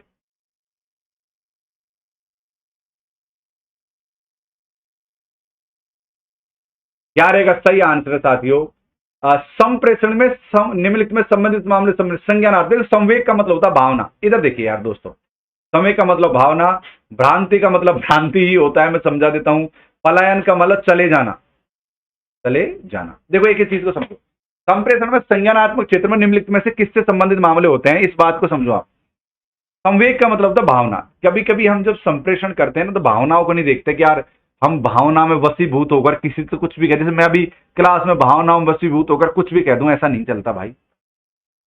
ज्ञान के मामला होता है, क्या होता है? ज्ञान शामिल होता है। भ्रांति भी कुछ नहीं कि मैं आपको गलतफहमी पैदा कर दूं, पलायन भी नहीं। पलायन का मतलब होता है एक चीज से हार कर छोड़कर दूसरी जगह चले जाना पलायन होता है, मतलब एक तरीके से पलायन। जैसे कोई व्यक्ति मान लो नेट की तैयारी कर रहा है ना, और नेट की तैयारी वो ढंग से कर नहीं पा रहा है, तो वो क्या करेगा साथियों, पलायन कर जाएगा और चीज की तैयारी करने के लिए। बस इसी को पलायन कहते हैं, और क्या कहते हैं। सर क्या इसका पीडीएफ मिलेगा? हाँ भाई मिलेगा, क्यों नहीं मिलेगा बेटा, सबको पीडीएफ मिल जाएंगे, टेलीग्राम चैनल पे मिल जाएंगे।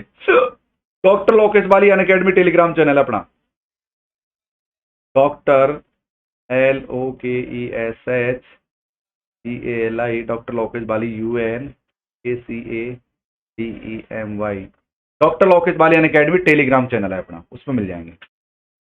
चलो बड़े भाई, ये क्वेश्चन हमने करवा दिया लर्निंग टॉप ट्रिक से। अब क्वेश्चन नंबर 13 करिए। क्योंकि अन्य लोगों के साथ सर्वाधिक अन्योन्य क्रिया अति सतही होती है। अन्योन्य क्रिया का मतलब होता है बातचीत करना। क्या होता है? बातचीत करना, बात करना। क्या साथियों? अन्योन्य क्रिया का मतलब होता है बात करना। क्या होता है प्यारे साथियों? मैं देख लेता हूं आवाज कैसी आ रही है हमारी एक बार। अन्योन्य क्रिया का मतलब होता है बातचीत करना। क्या होता है? अन्योन्य क्रिया का मतलब होता है बातचीत करना प्यारे साथियों। बातचीत करना अन्योन्य क्रिया का सबसे बेस्ट तरीका है।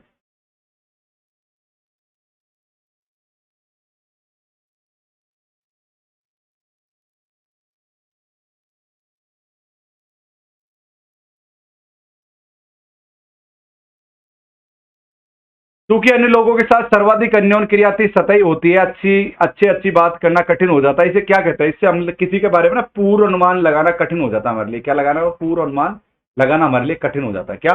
पूर्व अनुमान लगाना हमारे लिए कठिन हो जाता है। इससे पूर्व अनुमान लगाना कठिन हो जाता है। देखो क्या होता है, अन्योन्य क्रिया का मतलब क्या होता है, जैसे आप हो, जैसे आप में से बहुत सारे नए स्टूडेंट हैं, मान लो ऐसा है, तो जैसे बहुत सारे ओल्ड स्टूडेंट हैं, ओल्ड स्टूडेंट के बारे में तो क्या कि मैं जानता हूं, तो मुझे पता है ओल्ड स्टूडेंट के बारे में तो, कि भाई क्या करते हैं क्या नहीं करते, क्योंकि उनसे मेरी बातचीत हो गई है। लेकिन अगर जिन लोगों से मेरी बातचीत नहीं हुई है, उनके बारे में अनुमान लगाना मेरे लिए काफी ज्यादा मुश्किल हो जाएगा कि भाई आपका काम, जैसे पूर्व अनुमान, जैसे कि आपका क्या साथी हो, पूर्व अनुमान लगाना काफी टफ हो जाएगा, काफी कठिन हो जाएगा। एक तरीके से भाई आप क्या करते हो क्या नहीं करते हो, इसे कहते हैं पूर्व अनुमान।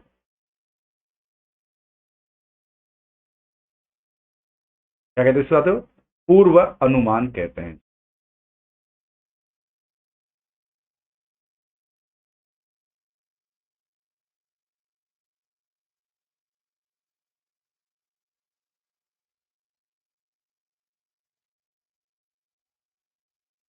चलिए, क्वेश्चन नंबर 1 गेट कीपिंग समझा दिया मैंने आपको। क्वेश्चन नंबर 15 देखिए।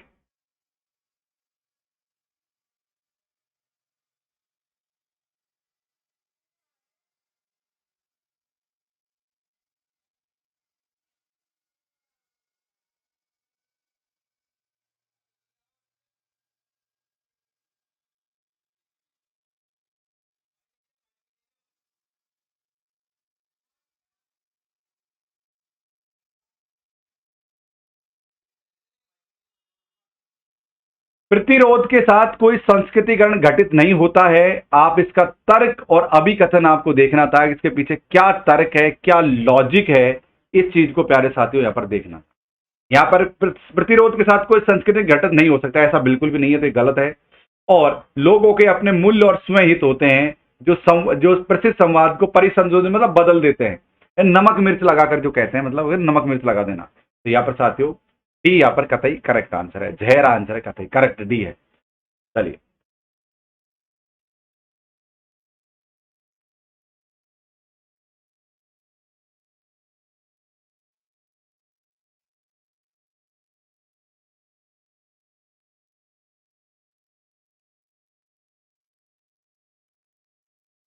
तो अब भी बतलाया है। अब 30 सेकंड का समय आपका, फिर से दीजिए आंसर फटाक देने सी, कर दीजिए क्वेश्चन को। 30 सेकंड का समय है आपके पास में। Good afternoon everybody, good morning, good evening, यार जो भी समझ लो। चलिए, क्वेश्चन नंबर 17, 30 सेकंड से ज्यादा समय दूंगा मैं आपको, कोई बात नहीं है।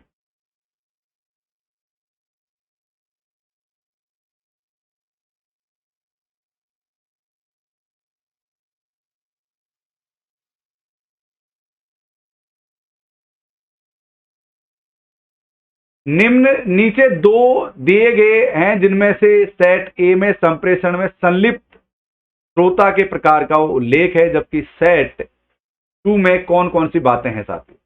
देखो ऐसा क्वेश्चन अगर आपके सामने आता है तो आपको क्या करना है, सबसे पहले ऐसे ये जो चीजें आती हैं इनको ध्यान देने की इनमें बिल्कुल भी आवश्यकता नहीं। आपको क्या करना है, आपको यहां पर साथियों एक क्या देखना है, यहां पर साथियों क्या करना है, आपको एक बार क्या देखना है, यहां पर एक बार ऐसी चीज को देखना है जो आपसे आती हो।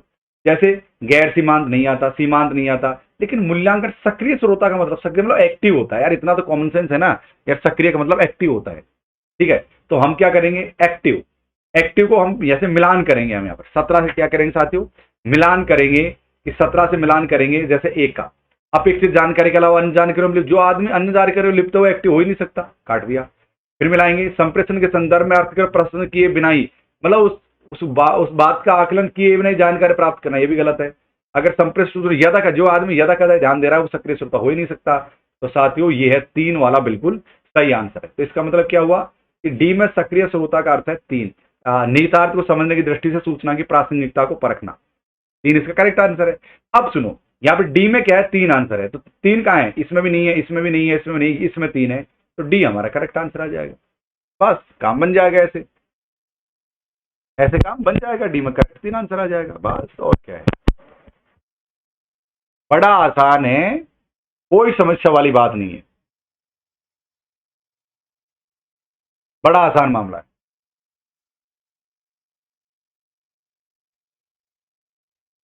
अवाचिक संप्रेषण मुक्त से होते हैं, 30 सेकंड का समय दिया जा रहा है आपको, उम्मीद है बाद में आप लोग कमेंट ढंग से करोगे।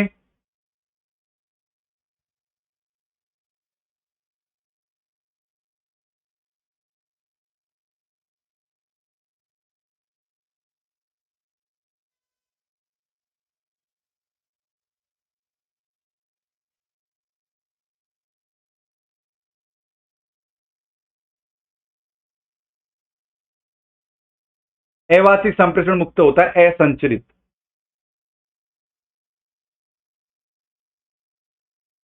क्या होता है साथियों, असंचरित। अवाचिक संप्रेषण मुक्त से होता है असंचरित होता है, क्या होता है साथियों, असंचरित होता है। Very good. चलिए, एक अच्छे संप्रेषणकर्ता को निम्नलिखित में से किस सिद्धांत का अनुसरण करना चाहिए, एक अच्छे संप्रेषणकर्ता को निम्नलिखित में से किस सिद्धांत का अनुसरण करना चाहिए, आंसर में 19 का आंसर दीजिए।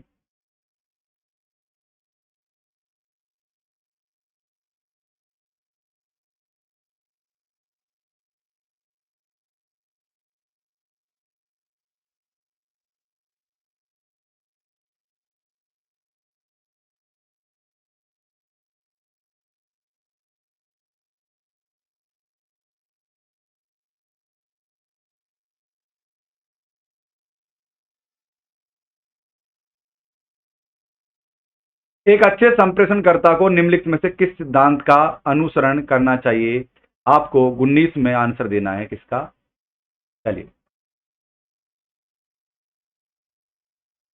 टाइम हो गया है 30 सेकंड। देखो 19 का सही आंसर है साथियों डी। कैसे, उसे अच्छे संप्रेषणकर्ता को तो संगठित रहना बहुत जरूरी है, ठीक है, और उसे दृश्य सामग्री से बचना चाहिए। क्यों बचे भाई दृश्य सामग्री से, अगर वो अच्छी सामग्री उसको दिख रही है तो आप उसको देखकर बोल सकता है, कोई दिक्कत नहीं है।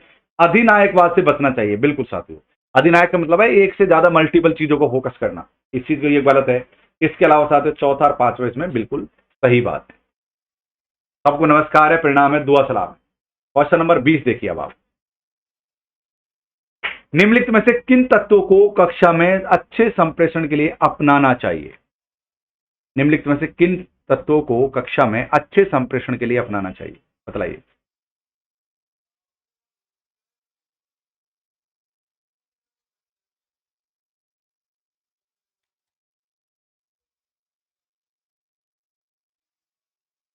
निम्नलिखित में से किन तत्वों को कक्षा में अच्छे संप्रेषण के लिए अपनाना चाहिए, 20 का आपको सही आंसर देना है, और 20 का सही आंसर है साथियों सी, 20 का सही आंसर है सी आंसर, 20 का कतई करेक्ट आंसर सी। निम्नलिखित में से किन तत्वों को कक्षा में संप्रेषण के लिए अपनाना चाहिए, 20 का सही आंसर है साथियों सी। 1 2 3, क्या साथियों? 1 2 3।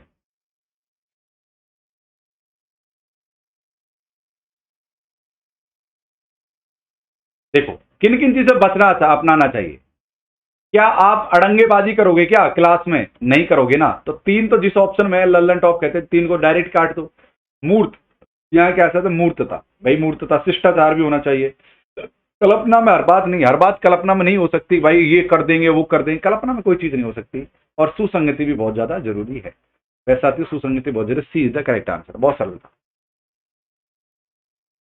ऑप्शन नंबर 21, कक्षागत परिस्थिति में संप्रेषण करते समय निम्नलिखित में से कौन से उपागमों को सर्वाधिक प्रयुक्त माना जाएगा?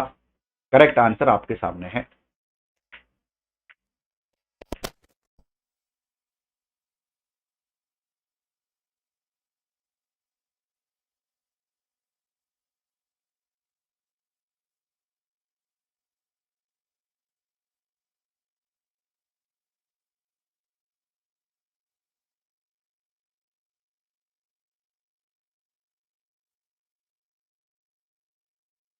कक्षागत परिस्थिति में संप्रेषण करते समय कौन से उपागमों को सर्वाधिक सुदृढ़ माना जाता है?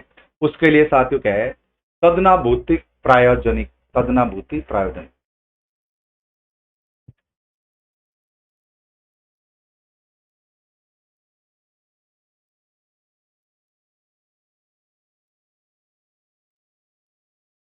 Good afternoon everybody, good morning, good evening. अगला क्वेश्चन।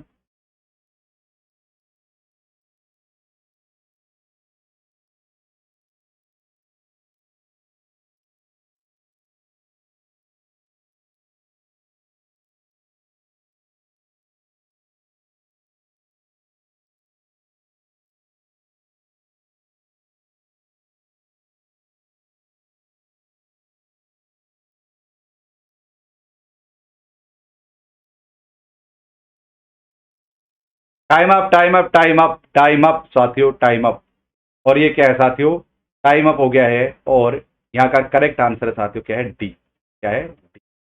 ध्वनि का उतार चढ़ाव, विरामों का उपयोग और वाणी दर और प्रबलता। यहां पर क्या है? पराभाषिक, जो मैंने थोड़ी देर पहले समझाई थी ना, जो भाषा का उतार चढ़ाव जो होता है उसको कहते हैं पराभाषिक।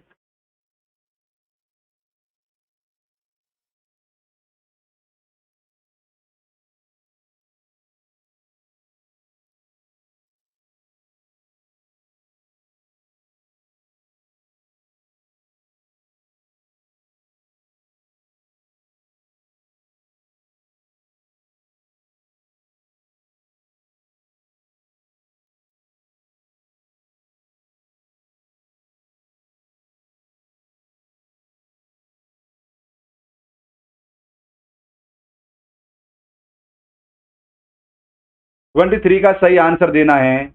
और वो है साथियों, शिक्षण कार्य की क्रियान्विति के समय शिक्षक द्वारा वरीयता दी गई शैली। ये इसका करेक्ट आंसर। ओके, चलिए 30 सेकंड का समय इसमें भी है आपके पास, जल्दी करो।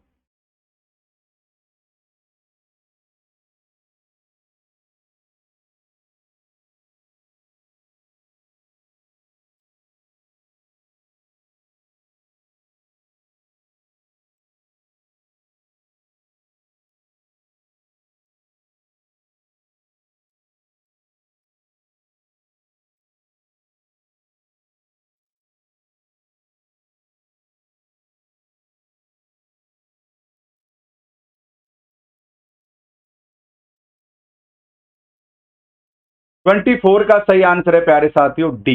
क्या है? क्रियान्वित पर प्रतिमान। क्या साथियों? क्रिया प्रभावी आग्रही संप्रेषण जो लिखित था वाचिक रूप में हो के प्रभावी निर्धारक निम्नलिखित में से कौन सा है? 25 का सही आंसर आपको देना है। 25 का सही आंसर साथियों आपको देना है। देखो, प्रभावी आग्रही संप्रेषण में वाचिक रूप से कौन सी चीज प्रभावी है, इसका हमको सही आंसर देना है। और इसका सही आंसर है साथियों, मैं संदेश वाला। क्या साथियों? मैं संदेश वाला। अच्छा, इसमें अब 2018 के क्वेश्चन चल रहे हैं ना, हम 2019 के क्वेश्चनों को पीछे की साइड से देखते हैं दोबारा से। हम 2019 में हमने जो क्वेश्चन पढ़े हैं उनको हम देख लेते हैं, वो ज्यादा अच्छे रहेंगे 2018 के बजाय। फिर हम 2019 की कर लेते हैं पहले, फिर हम 2017 पे जंप करेंगे। ऑप्शन में दिख रहा है उसका राम जी का नाम लेकर उसको काट देंगे, काट दिया। अब हमारा कहता है या तो हमारा डी सही और या हमारा बी सही। लेकिन अब ट्रिक का अगला पड़ाव देखो, और ट्रिक का अगला पड़ाव क्या कहता है मेरे चेलों? ट्रिक का अगला पड़ाव कहता है कि साथियों यहां पर आपको 4 नजर आ रहा है, आ रहा है बोलो।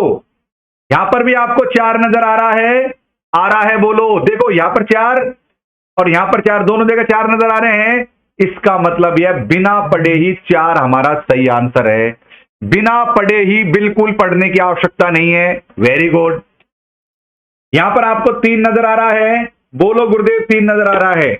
यहां पर भी आपको 3 नजर आ रहा है, बोलिए गुरुदेव 3 नजर आ रहा है। तो यहां पर क्या है साथियों, 3 नंबर हमारा बिल्कुल सही हो जाएगा। हमको दिमाग लगाने की, पढ़ने की कतई आवश्यकता नहीं है। बस लल्लन टॉप ट्रिक का हाथ पकड़ लोगे तो काम हो जाएगा। तो 2 ऑप्शन हमारे सही। अब हमारा साथियों ऑप्शन बचा केवल 2 नंबर का। अब सुनो साथियों का, अरे क्या एक बात बताओ, प्रभावी श्रोता होने के लिए साथियों पर नजर रखोगे क्या? नहीं रखोगे। इसलिए दूसरा भी हमारा गलत है। तो जिसमें दूसरा है वो हमारा गलत हो जाएगा, और जिसमें साथियों दूसरा नहीं है वो हमारा सही हो जाएगा। अब आपको एक बात याद है, हमने हमने केवल इस क्वेश्चन में ऑप्शन नंबर 1 और ऑप्शन नंबर 2 को ही पढ़ा है, बाकी ऑप्शन तो हमने पढ़े भी नहीं, और हमारा आंसर ऐसे चुटकियों में आ गया। इसे कहते हैं साथियों लल लन टॉप ट्रिक। इसका नाम है लल्लन टॉप ट्रिक। समझे आप लोग? वेरी गुड चेलों, चेलों की जय हो, चेलों की जय हो, चेलों की जय हो, चेलों की जय हो, चेलों की जय हो, चेलों की जय हो।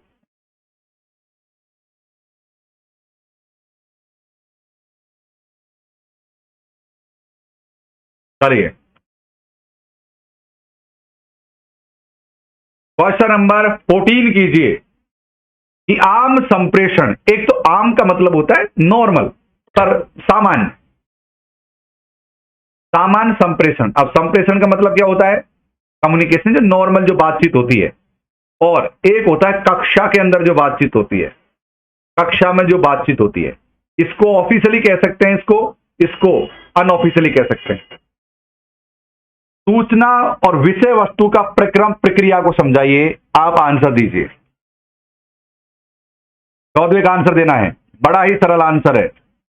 देखो प्यारे साथियों, आप बाहर जब भी रहोगे आप कुछ भी कह दोगे। जैसे अगर मान लो कि मैं, आप मुझसे कॉल पर बात कर रहे हो, तो मैं आपको कोई भी सलाह दे सकता हूं किसी भी प्रकार की, जो आपके फायदे में हो। लेकिन जब मैं इस मंच पर, अनअकैडमी के मंच पर क्लास के माध्यम से, देखो अगर आप मुझसे ये पूछो कॉल करके या मैसेज करके, सर एग्जाम होगा कि नहीं होगा, तो मैं कह सकता हूं कि यार भाई पता ही नहीं है, एडमिट कार्ड तब तक जारी नहीं हुए, ऐसा कुछ भी कह सकता हूं आपसे। लेकिन अगर मैं क्लास में आप मुझसे पूछोगे, तो क्लास में मैं ये कहूंगा कि जब तक कोई ऑफिशियली जानकारी नहीं आ जाती तब तक मैं कोई स्टेटमेंट नहीं दूंगा, आप इंतजार करिए। यानी कि gatekeeping is the correct answer. Gatekeeping का मतलब क्या होता है? एक आपके लिए क्या लग जाएगा, एक फिल्टर लग जाएगा, एक फिल्टर हो जाएगा साथियों। गेट कीपिंग का मतलब इस तरह, ये मान लो ये गेट कीपर, ये मान लो कोई सोसाइटी है और यहां पे एक गेट कीपर है, चौकीदार जिसे कहते हैं, मतलब गेट कीपर है, ठीक है। अब यहां पर जो भी व्यक्ति जाएगा वो यहां पर बातचीत करके पूछकर अनुमति लेकर ही आगे जाएगा, अननेसेसरी कोई बात नहीं हो सकती। उसी प्रकार क्लास में हम अननेसेसरी बात नहीं कर सकते, हम काम काम की बात करते हैं, बाहर हम काम की बात नहीं करते। इसलिए सही आंसर बी है। उम्मीद है आपको ये क्वेश्चन समझ लग गया होगा, और अब से मैं जल्दी जल्दी क्वेश्चन कराऊंगा, समझा समझाकर नहीं कराऊंगा। मैं आपसे फिर से बोल देता हूं, अब मैं जल्दी जल्दी क्वेश्चन कराऊंगा, समझा समझाकर नहीं कराऊंगा। चलो क्वेश्चन नंबर 1 करो।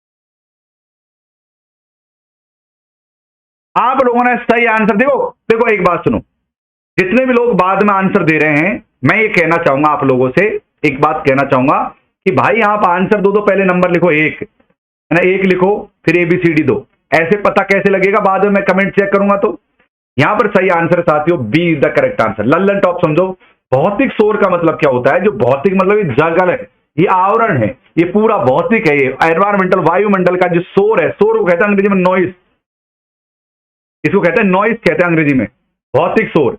निम्नलिखित में से कौन प्रभावी संप्रेषण में बाधक है? अगर मैं आपको इस समय पढ़ा रहा हूं बहुत शानदार तरीके से, बाहर से ट्रक ट्रैक्टर ट्रोली ये वो आवाज आ रही है बहुत ज्यादा, तो मेरी आवाज आप तक सही नहीं पहुंच पाएगी और अर्थ का अनर्थ पहुंच पाएगा। तो ये भी एक प्रभावी संप्रेषण में बाधा होती है। कई बार क्या आप कॉल पर बात करते हो अपने नायक से या नायिका से, कई बार क्या अगर नायक और नायिका से बात करते हो फोन पर और बहुत ज्यादा आवाज आ रही होती है, तो कहते हैं क्या, दोबारा बोलो, और इतने में तो फिर नायिका भड़क जाती है, नायक भड़क जाता है, फोन काट देता है। ऐसे नहीं होना चाहिए, ये भी बाधक है साथियों। ये क्या है? बाधक। तो भौतिक शोर भी क्या है साथियों? बाधक है। अब इसके अलावा साथियों क्या है, आप एक बार देखो, लल्लन टॉप ट्रिक लगाओगे तो कैसे लगेगा? जैसे साथियों हमको लगा भौतिक शोर हमारा सही है, ठीक। अब देखो, अब शब्दार्थ संबंधी शोध का मतलब क्या है? शब्द के अर्थ संबंधी शोध। जैसे आप यहां पर जैसे शब्द का अर्थ क्या है, मैं ये कहूं सही कर रही हो, सही कर रहे हो, इसका अर्थ क्या है? सही है, सही है, ठीक है, यानी इनका दोनों चीजों का अर्थ अलग अलग होता है। और पीके मूवी नहीं देखी थी, उसमें कैसे समझाता है आमिर खान उस बात को लेकर? इसका शब्दों का अर्थ भी अगर गलत है, किस सेंस में उसको भोगता ले रहा है, ये भी चीजें साथियों देखी जाएगी। मनोवैज्ञानिक शोर का मतलब होता है जब आप हंस रहे होते हो, रो रहे होते हो या मनोदिशा से क्षिप्त होते हो, तब आपसे कही हुई बात आप ना सुन पाते हो ना बोल पाते हो। एक बात ध्यान से सुनो, मान लो कोई व्यक्ति बहुत ज्यादा घबराया हुआ है अंदर से, क्या वो ठीक ढंग से बात कर पाएगा? नहीं कर पाएगा। क्या वो व्यक्ति घबराया हुआ है, क्या वो ठीक ढंग से सुन पाएगा? नहीं सुन पाएगा। यानी मनोवैज्ञानिक, यानी मन के अंदर उथल पुथल हो ही रहती है, तो वो भी काम नहीं देती है। तो यहां पर मनोवैज्ञानिक, तो ये साथियों तीन है, गैर सब शोध हटा दो, और ये साथियों तीन का नो बी आंसर। चलो अब से जल्दी करेंगे, चलो 30 सेकंड का समय, जल्दी करो।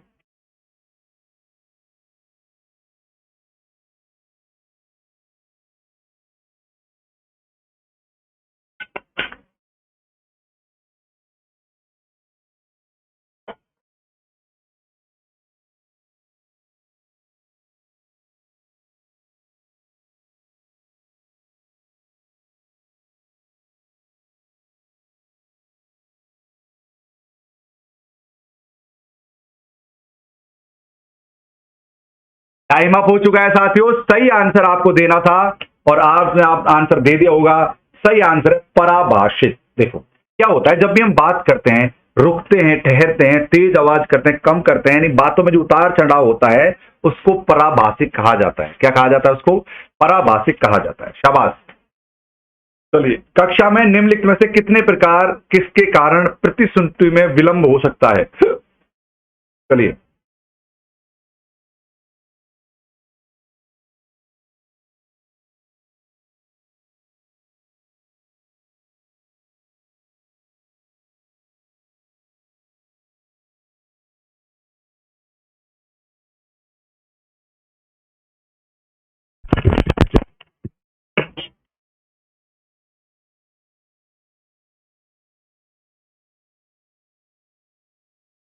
टाइम अप हो गया है।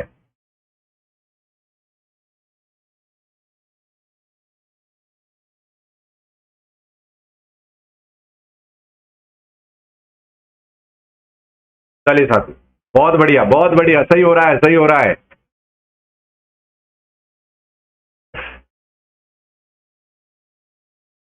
कक्षा में निम्नलिखित कक्षा कक्षा में निम्नलिखित में से किसके कारण प्रतिसंतुष्टि में विलंब होता है? शब्दार्थ शोर के अर्थ, जैसे कि अगर मैं कोई बात कह रहा हूं,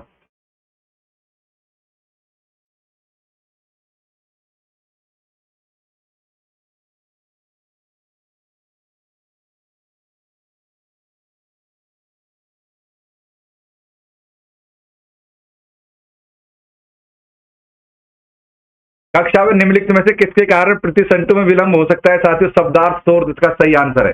चलिए अगले क्वेश्चन को देखिए। प्यारे साथियों, मैं आपको एक बात बताना चाहूंगा कि पूजा मैडम का जन्मदिन है कल का, हम एक इवेंट रखेंगे, लेकिन एक वीडियो वायरल हो रहा है बहुत ज्यादा जिसमें किस तरीके से हाँ चलिए, सादृश संप्रेषण में किसके द्वारा वस्तु को ज्ञान माना जाता है?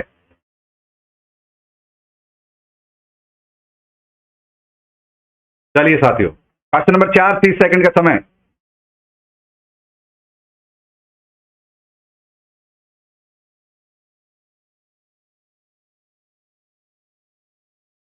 सही आंसर है साथियों, आपके लिए 4 का सही आंसर है यहाँ पर स्थिर। देखो क्या होता है, सादृश संप्रेषण में विषय वस्तु को माना जाता है स्थिर। जैसे सादृश संप्रेषण का मतलब क्या होता है कि मान लो ये एसी का रिमोट है, ये एसी का रिमोट है, ठीक है।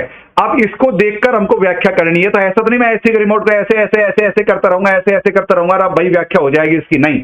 पहले अगर मैं इसकी व्याख्या करूंगा तो मुझे इसको स्थिर रखना पड़ेगा कि भाई इसमें इतने बटन है, इसमें इतने मोड है, अभी एसी सर्विस पे आ रही है, एक हमारे कंपनी का नाम क्या है, ये मतलब इस तरीके से मुझे ये काम करना पड़ेगा। इसको कहते हैं स्थिर रखना, उसके लिए बहुत ज्यादा जरूरी है मेरे प्यारे चेलो। क्वेश्चन नंबर 5, 30 सेकंड का समय आपके सामने। घड़ी बड़ी चल पड़ी है।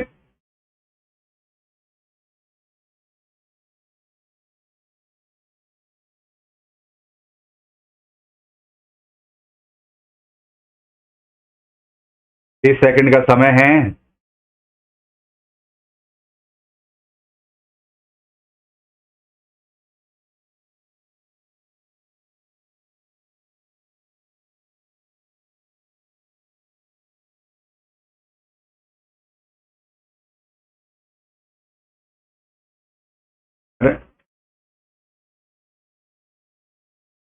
टाइम अप मेरे चेलो, टाइम अप। तो प्यारे चेलो, इसका सही आंसर है साथियों सी। सी इसका करेक्ट आंसर है। अब समझो कैसे है इसका सी। आप लोगों ने टेस्ट ले, एक बात करो, कमेंट करके बताओ, क्या समझा समझा कर पढ़ाऊं या जल्दी जल्दी टेस्ट करा दूं 30-30 सेकंड में? आप एक कमेंट करके बता दो। चलो, मधुमक्खियों का नृत्य जो दूसरी मधुमक्खियों को यह बतलाता है कि मधुरस कहां मिलेगा, इसको कहते हैं साथियों समूह संचार कहते हैं। बहुत सारी मधुमक्खी एक साथ मिल जाती है तो उसको कहते हैं, एक दूसरे से बातचीत करने लग जाती हैं, इसे कहते हैं साथियों समूह संचार। चलो डायरेक्ट छठे में क्या है साथियों? समूह संचार है। आगे बढ़ते हैं, क्वेश्चन नंबर 7 की तरफ चलते हैं।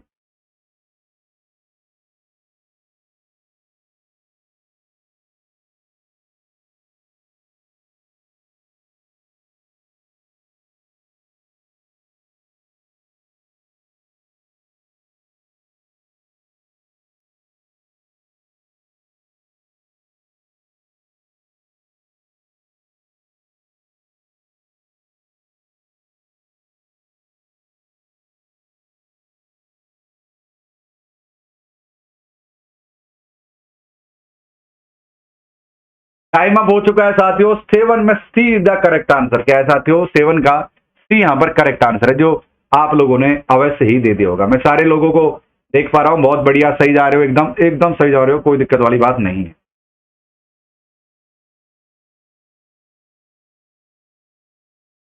निम्नलिखित में से कौन सा एक मास मीडिया का कार्य है?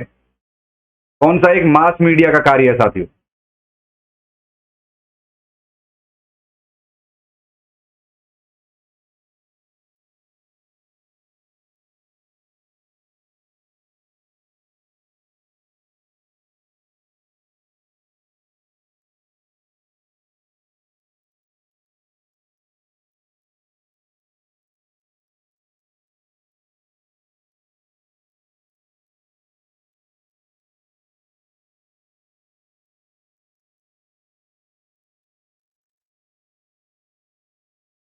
यार मास मीडिया का कार्य तो आप देख लो साथियों क्या है, यहां पर राष्ट्रीय नीति का निर्माण करना, बिल्कुल पर पहुंचने में समूह चर्चा का आयोजन करता है।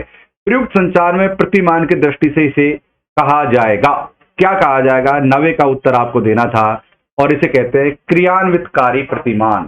देखो साथियों, कई प्रकार के प्रतिमान, क्षैतिज, रेखिक, जो ऊपर से लेकर नीचे तक जो जाता है वो आता है क्षैतिज। रेखिक मतलब एक जैसे कर्मचारियों में जो संचार होता है उसे कहते हैं क्षैतिज। अंत्य क्रिया का मतलब होता है दो लोग आपस में जब बात करते हैं उसको अंत्य क्रिया कहते हैं। इसी तरह से क्रियान्वितकारी प्रतिमान प्यारे साथियों होता है। देखो अगर मैं इसको और ढंग से समझाना चाहूं तो मैं आपको ये बता देता हूं कि जैसे कि मान लो कोई अधिकारी है, जैसे कि मान लो कोई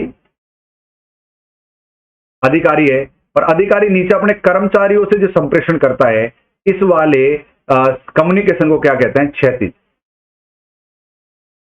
जब प्यारे साथियों इधर जैसे कर्मचारी कर्मचारी आपस में बात करते हैं, इसको कहते हैं रैखिक प्रतिमान।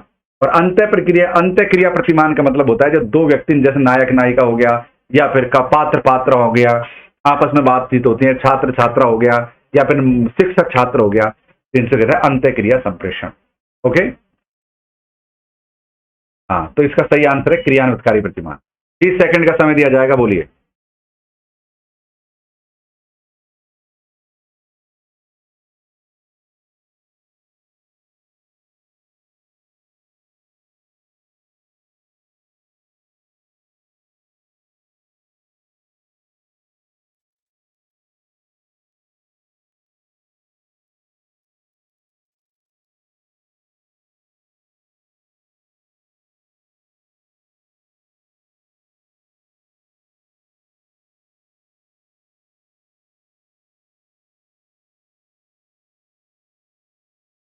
आज का मीडिया समाज सामाजिक समीकरण मुख्यतः क्या है? 10 सेकंड का समय खराब हुआ।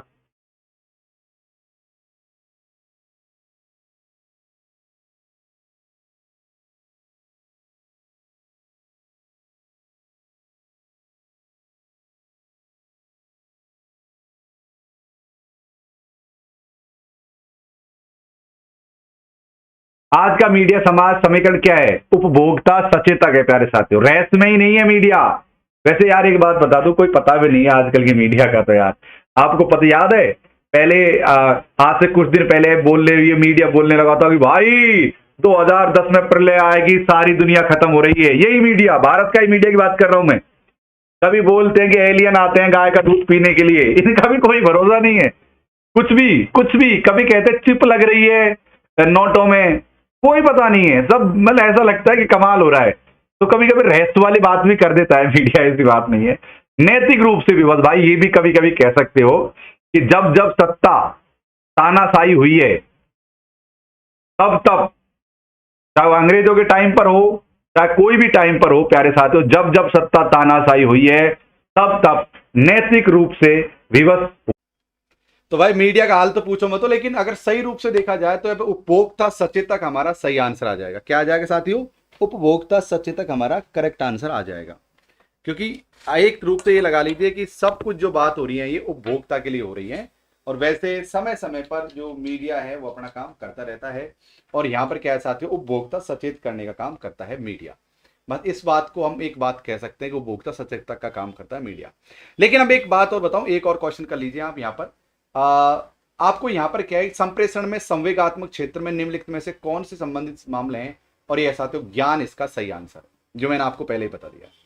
अब एक काम करो, अनअकैडमी का जिन लोगों को नहीं पता कि भाई हमारी स्पेशल और प्लस क्लास चल रही है अनअकैडमी पर धड़ल्ले के साथ, तो मैं आपको बता दूं कि भाई आप अनअकैडमी पर आ जाओ फटाफट से। आपको वहां पर डेली हमारी क्लासेस देखने को मिल जाएंगी। जी हाँ साथियों, रोज आपको हमारी वहां पर क्लासेज आपको देखने को मिल जाएंगी।